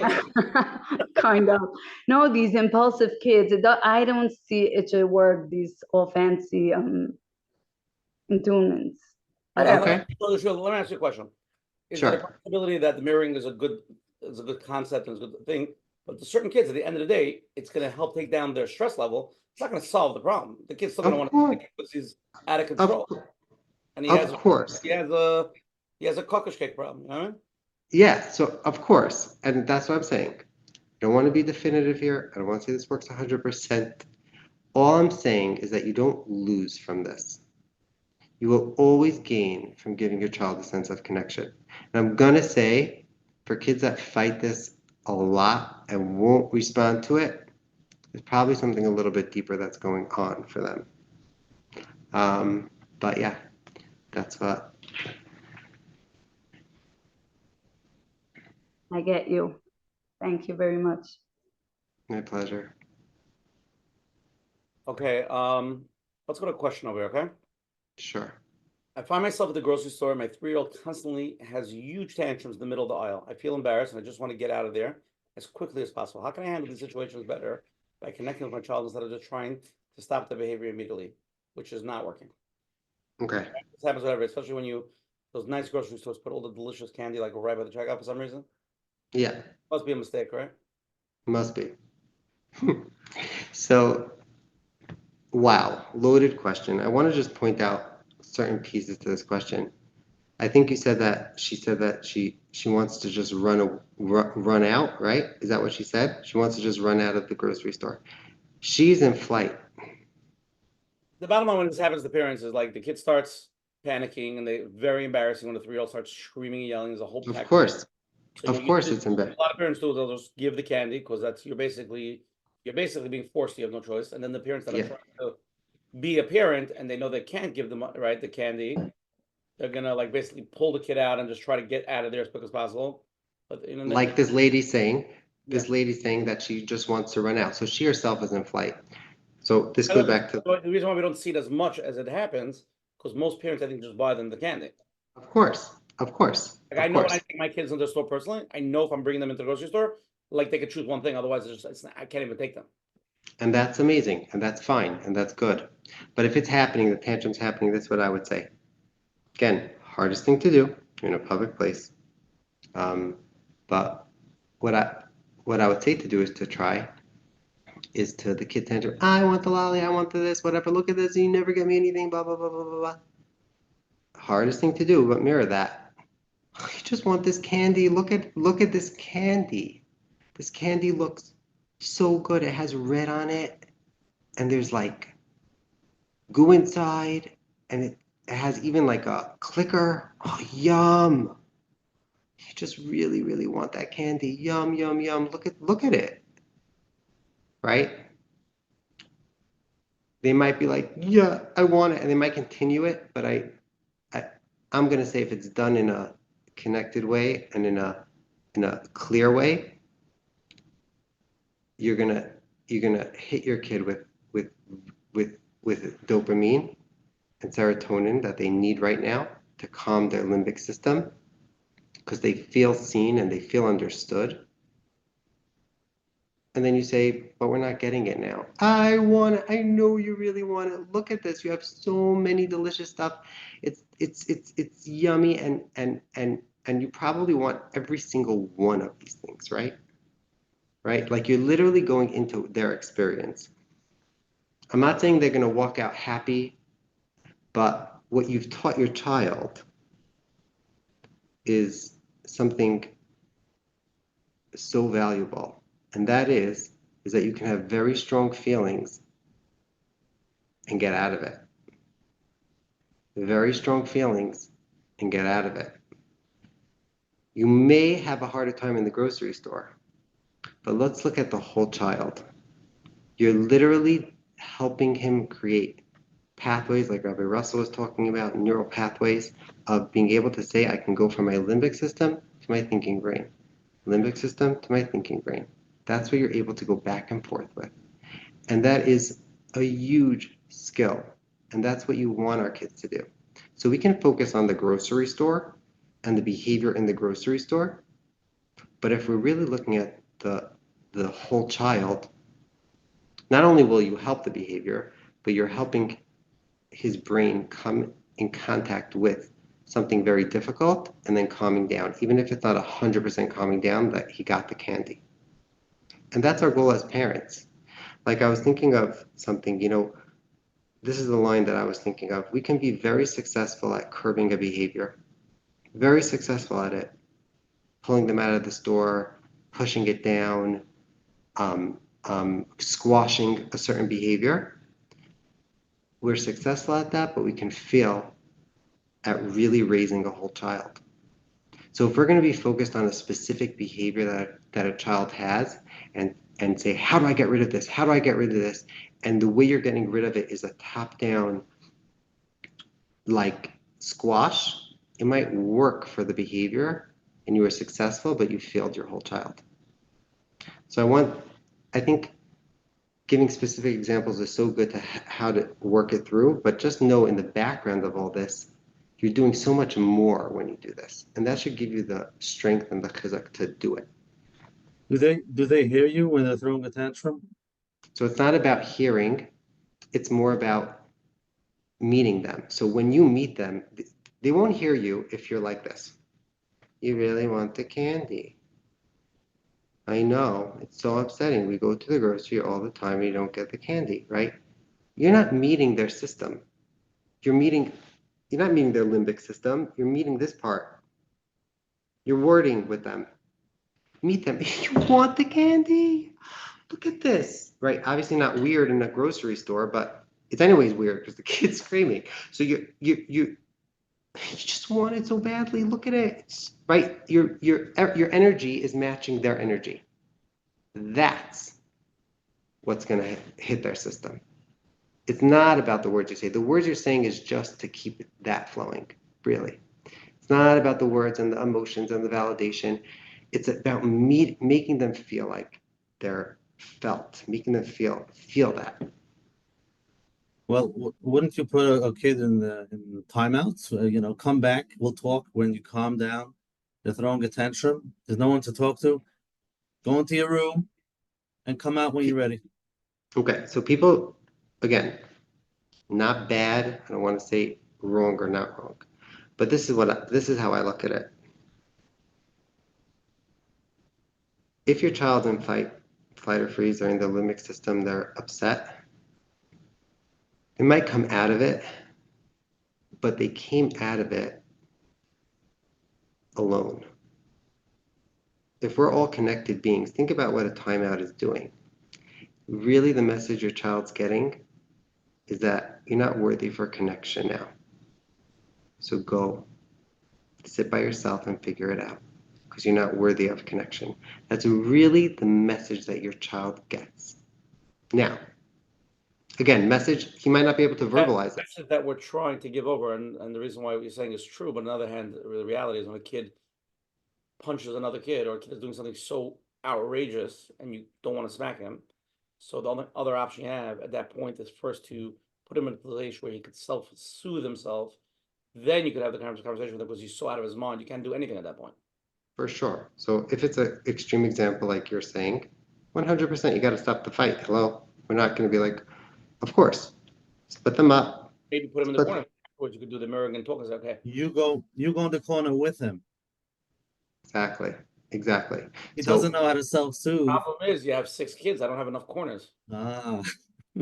So then I think you have a broader problem, but no, 100%. I think what Menachem said is that means you're gonna jump in and you're gonna give him, maybe removing him from the situation and putting him alone is gonna help that calming piece. But the chatchila is to be there and say, like, this is what I would say, something like this. And again, this is all easy for me to say. You're such a yummy boy. Like, you just like, there's so many yummy things about you. Like, what happened? Not in a judgy way. Asking, what happened? What, like, you really wanted to hit him? What was going on? Right? And then that's he's processing. Not like, we don't fight. We know you don't do this in the corner. When we say that, you're talking to this part of the brain. We can say that afterwards. I promise you, say it, teach them. But you can't teach them if they're not teachable. And, I think this is going to be an important piece also, is that everyone talks about discipline. We have to discipline our kids. 100%. You got to discipline your kids. But within the word itself of discipline, discipline comes from a Latin word, disciple. Disciple is a student. A student has to learn. You can't be a student, can't provide discipline if you're not there, if you're all over the place, if you're not sitting in your seat listening and there. So we first have to create a student. We first have to create a disciple. We first have to create a brain, a top part of our brain to be open, like I was showing you. First have to get this to open up so that they can be makabel discipline. So when people say, well, we have to discipline our kids, 100%. But are you? By definition, from the root of the word, you have to be a student to discipline. And if it's not that way, I would categorize that as punishment. And that's not helpful. Punishment's usually not helpful in the long run. Okay. Let's go to the live question first. Then we want to do another role play with an older child, if that's okay, Yehoshuah. Is that okay? For sure. Unmute. Hi. Hi, okay, thank you. Quick question, and I think you guys just touched on it, is basically, let's say you feel like you're about to lose it, you're going to raise your voice, the room is not going to be okay, your child's in a temper tantruming, the only option is to tell them that they don't even have to go to the room. You could tell them it's okay to cry, it's okay to be upset, but right now this particular room is going to be calm, and it's not going to be a room where we're screaming. It has to be more quiet. So you send them out of the room, and like you said, they now have to teach themselves how to calm themselves down. You lost that connection. So if by me doing such a thing, and I know that obviously certain scenarios will call for that rather than me losing myself, but the question is, you're not teaching resilience in such a scenario, correct? It's more of a punishment. It's not the best way to go about it. So it's fine. Again, this is not about saying that this is the only way to do things, and if you're not, you're ruining something or whatever. I'm saying these are goals. These are something to have in mind. Goals to have in mind.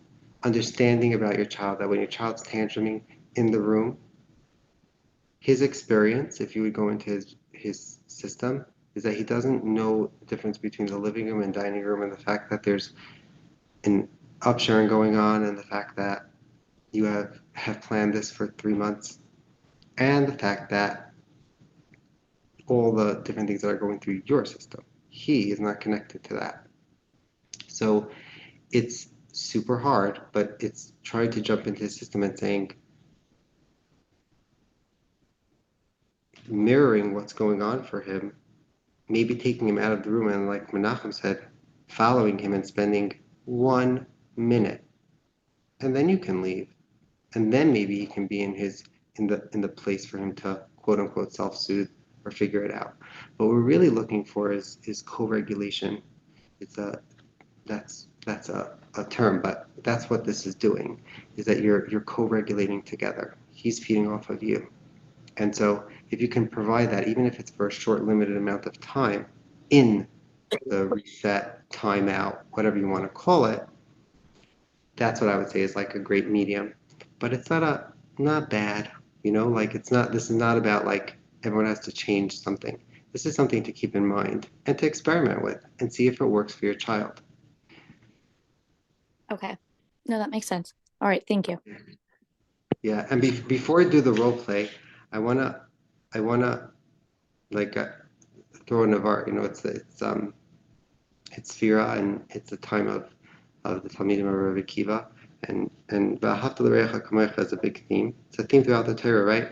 Al regel achas, it's V'ahavta l'reacha kamecha, and I think this really V'ahavta l'reacha kamecha is really in a way this.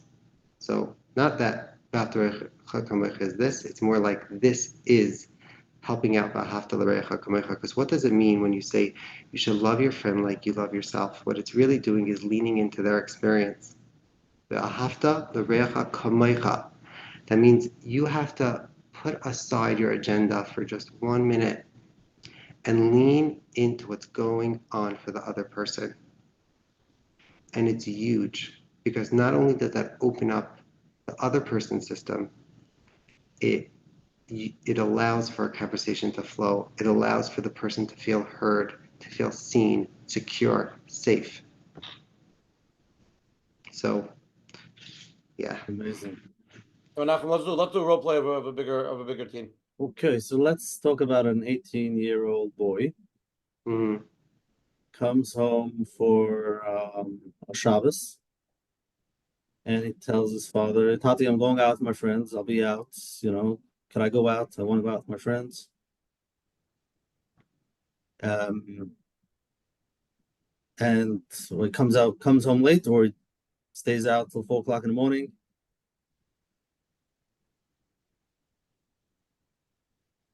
Okay. So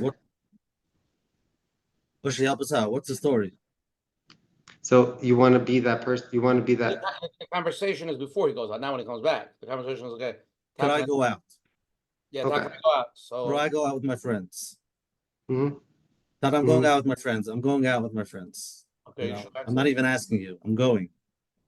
Okay, so it happens to be this is like a pretty simple one, because it doesn't sound like there's too much energy in it. Saying, Ty, I want to go out with my friends, or I'm going out with my friends. So you can say something like, right? So you don't want to let me go out. You don't want to let me out. So right. So let's do both. Okay. So I'll be the typical response, and then we'll do the other one okay. So go ahead. Tati, I'm going out. I'm going out with my friends. Have a good day. I'm going out. We're going out. Right. So we talked about this already. You have to ask me before, and this is not called asking. I'm just for an hour or two. It's fine. I know that you think it's fine, but I'm telling you that it's fine. right, as part of my friends are going. all Right. my friends are going, kids my age go out. They don't tell the parents. We're 18. Right. So in my house, if you're going to be part of my house, you ask your father first, and then I say yes or no. Could I go? Could I go? Could I go out with my friends? My friends are going out. Could I go out with my friends? I don't feel comfortable with that. They're all going. They're all I going. know. I can't. I don't What? feel. I can't. I don't They're all feel. going. I don't feel comfortable. Okay, stop. How do you feel? Oh man! If Yeah. I'm 18, I have to learn to do everything myself now. Let's go. 18 is like a perfect example because there's there is a certain amount of trust that you got to give your child. So there's going to be a discussion here, but it has to be much more of a discussion. So this is let's see if we can. I think you're going to see what I'm going to do with it, but not so much yeah. Okay, let's see. Go ahead. Let's start over. Tati, I'm going out with my friends. My friends are going out. I'm going out with them. Okay, bye. So your friends are going out. They're leaving. They're leaving. They're leaving. They're leaving. Where are they going? Where do you guys want to go? Well, we're going out to eat. We're going out to Kumsitz. We're going watching. I have to go. See you. Oh my gosh, it sounds like so much fun. Where's the Kumsitz? It's half an hour away. They're leaving already. I have to go. Okay, bye. Here's the thing, Davidal. That's I'm what out I'm the gonna door. say. I'm out the door. I know. I have to Give me go. 1 second. I know you want to run. It makes for sure. Give me 1 minute. I want to ask you a question. Okay? Here's what I'm gonna tell you. Last time you went out, you told me that you were gonna be back at 1, and then I stayed up, but you Okay, weren't fine. home. I'll be back at 1. I'll be back at 1. I'll be back One at 1. second. Give me a Bye. second. Give me a second. And then you came back at 2. So here's the thing. I'm worried that's going to happen again. But I'm not saying that you can't go. What I'm going to say is, I want you to convince me right now that you're going to be back by 1. Okay, bye. Okay, fine. I'll be back at 1. Bye. No, but I need you to convince me. So let's think about it for a minute. Think about it for a minute. How you can convince me. I don't have time. There's no time for this. I Gotta go. know. And I want to let you go. I really do. You're 18. I'll be You back at want 1. to I'll go be out back at with your 1. friends. It's 12:30 now, and it takes half an hour to get there, but I'll be back at 1. I know. Right. Okay. Stop. Now, the conversation, even if he ends up going, which he probably would have went anyways, because he's 18 and can't really control him and whatever, the conversation is a different feel for him. That means he's going to have 1 o'clock on his mind more. And you might even get him to convince you. And what you're saying when you say convince me is really what you're saying is I'm on your side. I want you to go. Just want you to. I have 1 concern, 2 concerns, 3 concerns. Right? This is like out the door. But let's say it's like, oh, Motzei Shabbos, you're on Shabbos and you're talking about something. Shabbos, maybe whatever. In the afternoon, you're going somewhere at night. And so you say, like, here's the thing, I want you to go. I'm a little concerned. And you spell out the concerns. And they say, convince me these aren't concerns. This works great for teenagers because this is not even a mirroring thing, but this is like you're aligning with them. They don't feel like they're going to do it anyways. They don't want to feel like they're fighting you, but you're getting a mature, thoughtful response from them. They're probably going to say, I'll set a timer, call me. But if you would call without preempting this, it would be like, stop calling, pal, why are you calling? So it becomes more of a connected piece is what you're really doing. And that's what they need. They need to feel the 4 S's, like bottom line. That's what they need. So that wasn't like such a high energy It's so hard for mirror. a parent to actually, in that 30 seconds, So hard. to hold, to take that. The energy is so high. So high. So hard. This is probably the hardest thing to do. It is so hard. But when you see it work, and when you have the understanding that you're developing your child into a better person, into a better husband or wife, into a better co-worker, into a better chavrusa, it gives you that push. And this is like in a marriage, this comes up all the time. You know, someone's in fight or flight. It's not just with kids' limbic systems, it's throughout our life. And usually when there's high conflict, it's usually coming from two limbic systems that aren't understanding each other, not calming each other down, are not getting underneath of what's really going on. And the ability to mirror and the ability to make the other person feel like you get them and feel like you feel them is a game changer, at the same time the hardest piece. So yeah, it's really throughout life. Okay, let's go to the closing part and then I'm going to recap. Okay, Rabbi Sachs, is that okay? Okay. First off, Yehoshua Sachs coming on again. I'm happy that we took one thing of parenting and we just really honed in on it. Yeah. You know, everybody has to respect that what works for them, but it's tremendous chizuk, and hope everybody at least tries it a little bit and gives it a chance. And like Rabbi Russell said, we said last week, just keep everything back to him. We try our best. We try to be, you know, from the best 80%, 90% functioning parents. We're not going to do it right. There's always going to be stories that are going to be, you know, you lose it at the moment, which is normal. Then you try to learn from there and try to, you know, you mend it and you learn from your mistakes. I think a parent that makes mistakes and then works on it, I think children learn more from that than if a parent. Absolutely. Perfect. But anyway, guys for coming on, and tonight's share is 187. If anybody wants to join the WhatsApp chats, WhatsApp me at 732-314-1710, and I can send you the community chat link. We post everything in the community chat. You go to menachembernfeld.com, sign up for the emails. He sends out the flyers every week and the replays and all the information on Coach Menachem. Again, if anybody's here the first time, every Sunday night 9:30 on this Zoom ID. We have different important topics. Please join us, spread the word. Shem, next week, June 9th, is going to be Erev Shavuos. We're going to have Rabbi Dr. Benji Epstein from Eretz Yisrael also. And we're trying to, we don't have the topic, but we're going to be talking about important Indian of mindfulness. I'm going to try to tie that a little bit into Torah. And it's going to be L'Kavod Shavuos. Hopefully it should be a very deep and meaningful program. And we have a little, Menachem, should we already say about the Sunday after Shavuos? Should we say it? Should we not say it? Should we wait? One day at a time. One day at a time. A very powerful program, the Sunday after Shavuos. So to be announced. Everything's recorded at menachembernfeld.com. If anyone has any questions, please email coachmenachem@gmail.com. And if anyone wants to listen to tonight's share 187 on the phone, the number is 732-305-9011. Yeshua, if anybody wants to get in touch with you, website, email, what's your information? So the website's my name, YeshuaSachs.com. YeshuaSachs.com. Spell Yeshua out just for people that are listening. YEHOSHUASAKS.com. You can call or WhatsApp at 718-924-2095. And my number's on the website. What did it say? Email? Email is parenting@sensoryoutlettherapy.com. It's also on the website. I do parenting work with parents, especially ones that want to do a little bit of deeper work, and I see individuals and Bachrim, and we work things through. So Baruch Hashem. Okay. And again, I thank you to all the advertising sponsors like Good Scoop, Ellie Nara, 5 Town Central, Chalik Helfman for JCN.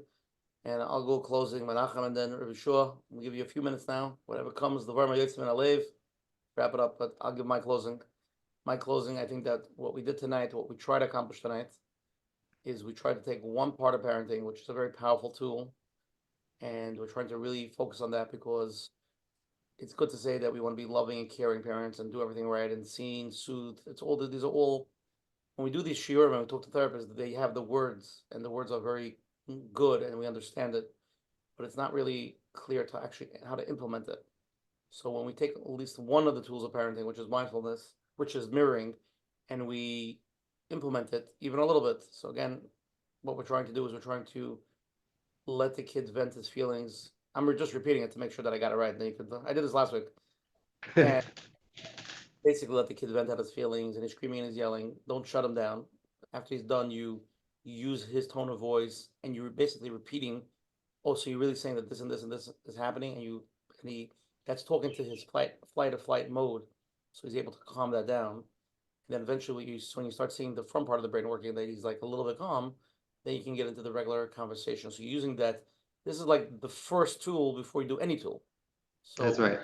any parenting, anything we said about we're gonna this, we're gonna that, it's all cute. There's nobody, you're not parenting because the brain is offline. So you're basically the nutcase that's talking to the wall, trying to tell your kid. So we need to get him out of there. And we didn't really discuss so much, but I'm going to try to tie into them if it makes sense. So let's say you're having a fight with your spouse or an adult, and you see that they're really in fight or flight mode, right? You ever see the guy in shul that, he's just screaming like a nutcase? And he's not a nutcase. He's a regular guy, but he lost it. So he's really mode. So how would we implement that with him? We would say, oh, you look so upset because somebody sat in your stender or somebody took something, and you would like talk him in a calm way. Then he would sort of get back to himself, like validating a little bit. I'm guessing that's the adult version. So I'm gonna shift it a little bit. You said you look so upset. I wouldn't get there. He's gonna blow his fuse if you say that. So I wouldn't go to any emotion yet. I would literally just name what's going on. You took my stender. What is going on here? I sat here for 50 years. Blah, blah, blah, so fast. That so slow. What's going on over here? Right? So you say, yeah, it's crazy. Someone just took your seat. It's a chutzpah. Someone just took your seat. You were sitting here for 50 years. You're repeating everything back with that same energy. 50 years. And he just took it from you. You feel like, what? Right? That's going to calm him down. Someone gets him. If we say, oh, you're really upset now, it's like, I'm judging you that you're upset, so figure it out. That's really what he's getting. But here, you're taking away that whole aloneness that he's really presenting, is that he doesn't feel secure and safe right now. Meaning, okay, those are like buzzwords, but he feels very alone. Is mirroring very similar? Is mirroring have a big element, again, the sympathy and empathy, right? So the sympathy. This is empathy. You hit it on the nail. Ashi, you hit it on the nail. This is the greatest form of empathy. Yes. So for people who don't understand, there's sympathy and there's empathy. Empathy is basically when somebody's in the downers. Let's say somebody's really depressed. You ever saw that cartoon? You saw that cartoon with the fox? You know what I'm talking about? No. Famous from a big therapist. They made a cartoon of what they explained the difference. So there's a fox and he's down at the hole, very depressed. Empathy is that you go down into his hole and you sit with him and you just empathize with him. That's what sympathy is. It's no logic. There's no nothing. It's just really feeling his feelings. That's right. And that's what's happening. When you say, what? You're sitting here for 50 years? This is your standard. It has your name on it? It has your name on the chair in the back? And then someone took it from you? Or even if it's you that took it from you. And I just took it from you. Now, you're not saying I'm wrong. You didn't say, you're right, I'm wrong. You're literally taking the situation and repeating it back to him. It's gonna, again, hardest thing to do. You don't want to do it. You want to convince him that really he wasn't there in the beginning of davening and blah, blah, blah. But if you could do this for just a little bit, you'll get much farther in your convincing later. Yeah. So I think that's really what we're trying to, what we're learning here tonight. So that was really and if we could just emulate, again, a lot of people call, and I think we could all understand that we have a lot of kids or it doesn't work with the kids. Yeah. So we understand that. And obviously these are all tactics that we need to try our best to try and to make time for it. Slowly but surely we pick up some of it. It will help our parenting skills. I actually have that video. I actually want to play that video. Menachem, it's a really good video. It really explains empathy. But we'll go to Menachem first. Menachem. Shkoyach, Bushi for the a good summarize, and Shkoyach for Zach's. Yeah, to go into somebody else's world is what we're discussing. To get into their world, and the reason why it could be hard for many is because you're in your world. There's so much going on in your own world. All the emotions come up. Your anger, you're upset, and you feel threatened. So for you to go into their world while you're so, it's so thick, the walls around your world, it could be very hard. And I know it could be a struggle for many, just the idea of really understanding the other person. And like I say, it's not enough when the Rebbe says, I understand, after 2 days, I understand all the kids in my class, 35, 40 kids, I get them. It's not enough that you get them. They have to know that you get them. How do they feel that my Rebbe gets me? My Rebbe Yeah. understands me. My mother understands me. It's not like if you get them, they have to feel that way. So it's a feeling. And like we heard, a felt sense. And that's the word I like. It's not words, it's not vocabulary, it's much deeper. It's that feeling of if you're on fight and flight, you're just tense and you're trying to run. You can't, they take a deep breath and relax and it's okay. You're okay. And then you can do whatever you have to do. But first you have to have that feeling of somebody understands me. It's okay where I am. I'm not lost, you know. You don't get the feeling that it's not right to be angry. It's not okay to be upset. It happens and it's okay. Once you get that, you can go to that next step. But that felt sense, I would say even before words, like you said, holding a baby. It's sometimes just when somebody shares and you're like, just listening, and you're like, wow, it's just, I'm there, I'm here, listening. But yeah, there's a lot of chachma. There has to be a lot of chachma because after a while, the guy's okay, no, why so quiet? Depending on the age, depending how often, and obviously, if you have to take care of stuff, you can't just listen. There's things you have to do. But yeah, that initial reaction, that initial feeling that we go so fast, we skip it. So thank you very much. And Hashem should help us all. Tefillah is to Hashem always, as always, we can't do this ourselves. And we need Siyata Dishmaya. And Hashem should help all of us to understand ourselves so we can understand those that we need to understand in Mitzvah Hashem. Is it okay if I play a 2.5-minute video on empathy so people can really understand the meat of empathy? Of course. Very important thing. I saw this and it's Menachem, I never showed it to you. Okay, I'm gonna play it for a second. Give me 1 second.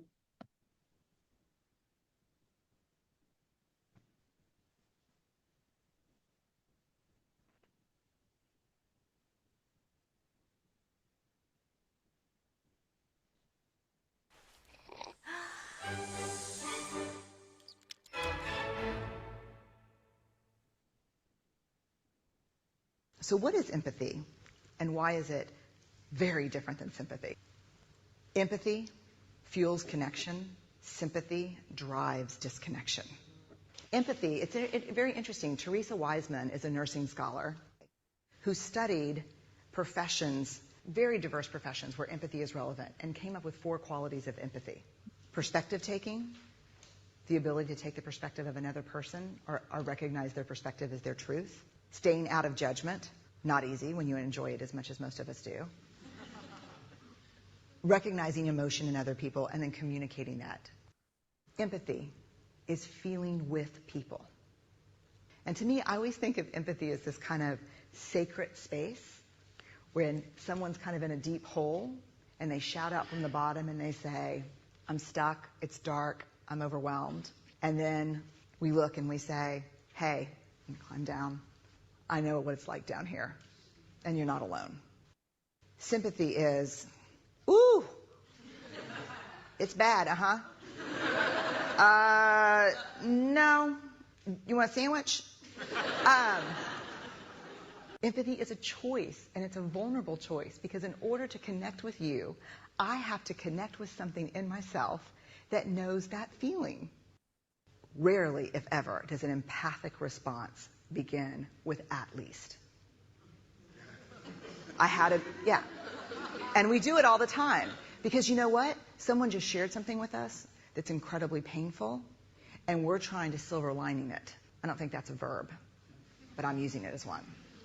We're trying to put the silver lining around it. So, I had a miscarriage.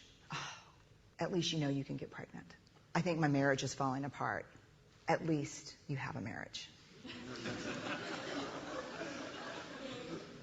John's getting kicked out of school. At least Sarah is an A student. But one of the things we do sometimes in the face of very difficult conversations is we try to make things better. If I share something with you that's very difficult, I'd rather you say, I don't even know what to say right now. I'm just so glad you told me. Because the truth is, rarely can a response make something better. What makes something better is connection. Nobody said that video. 100%, and that's a great sum up.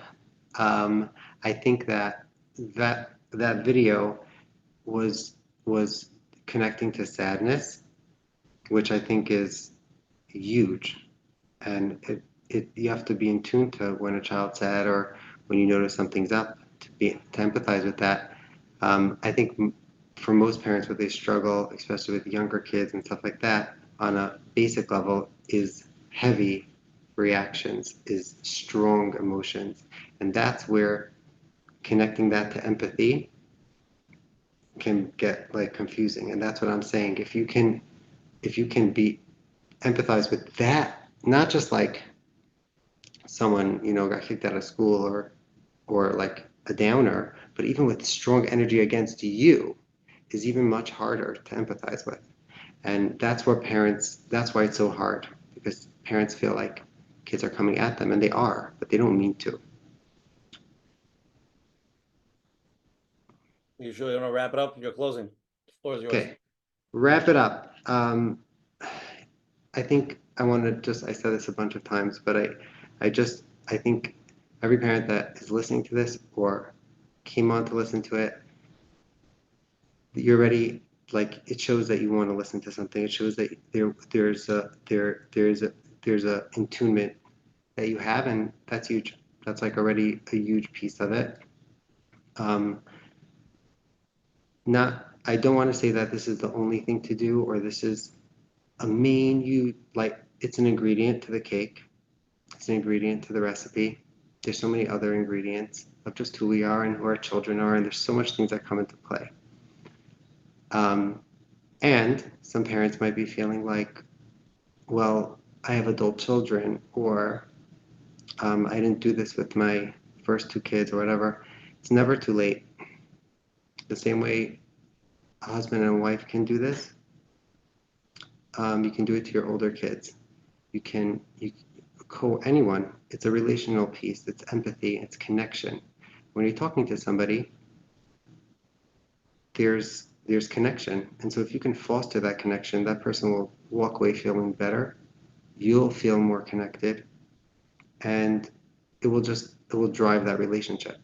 So it doesn't really make a difference how, I think, like Rabbi Russell was saying, the 2 years of life and then the earlier years of life are so heavy because of the development of the brain and the developmental stages.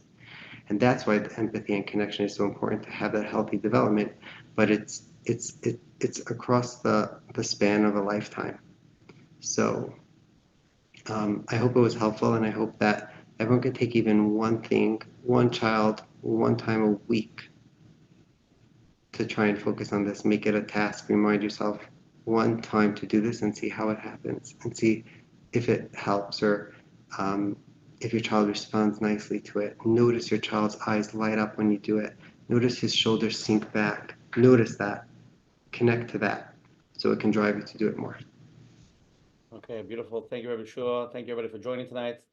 Hopefully people listen to this share a few times and they take something from it and make a difference in people's lives and try to help people.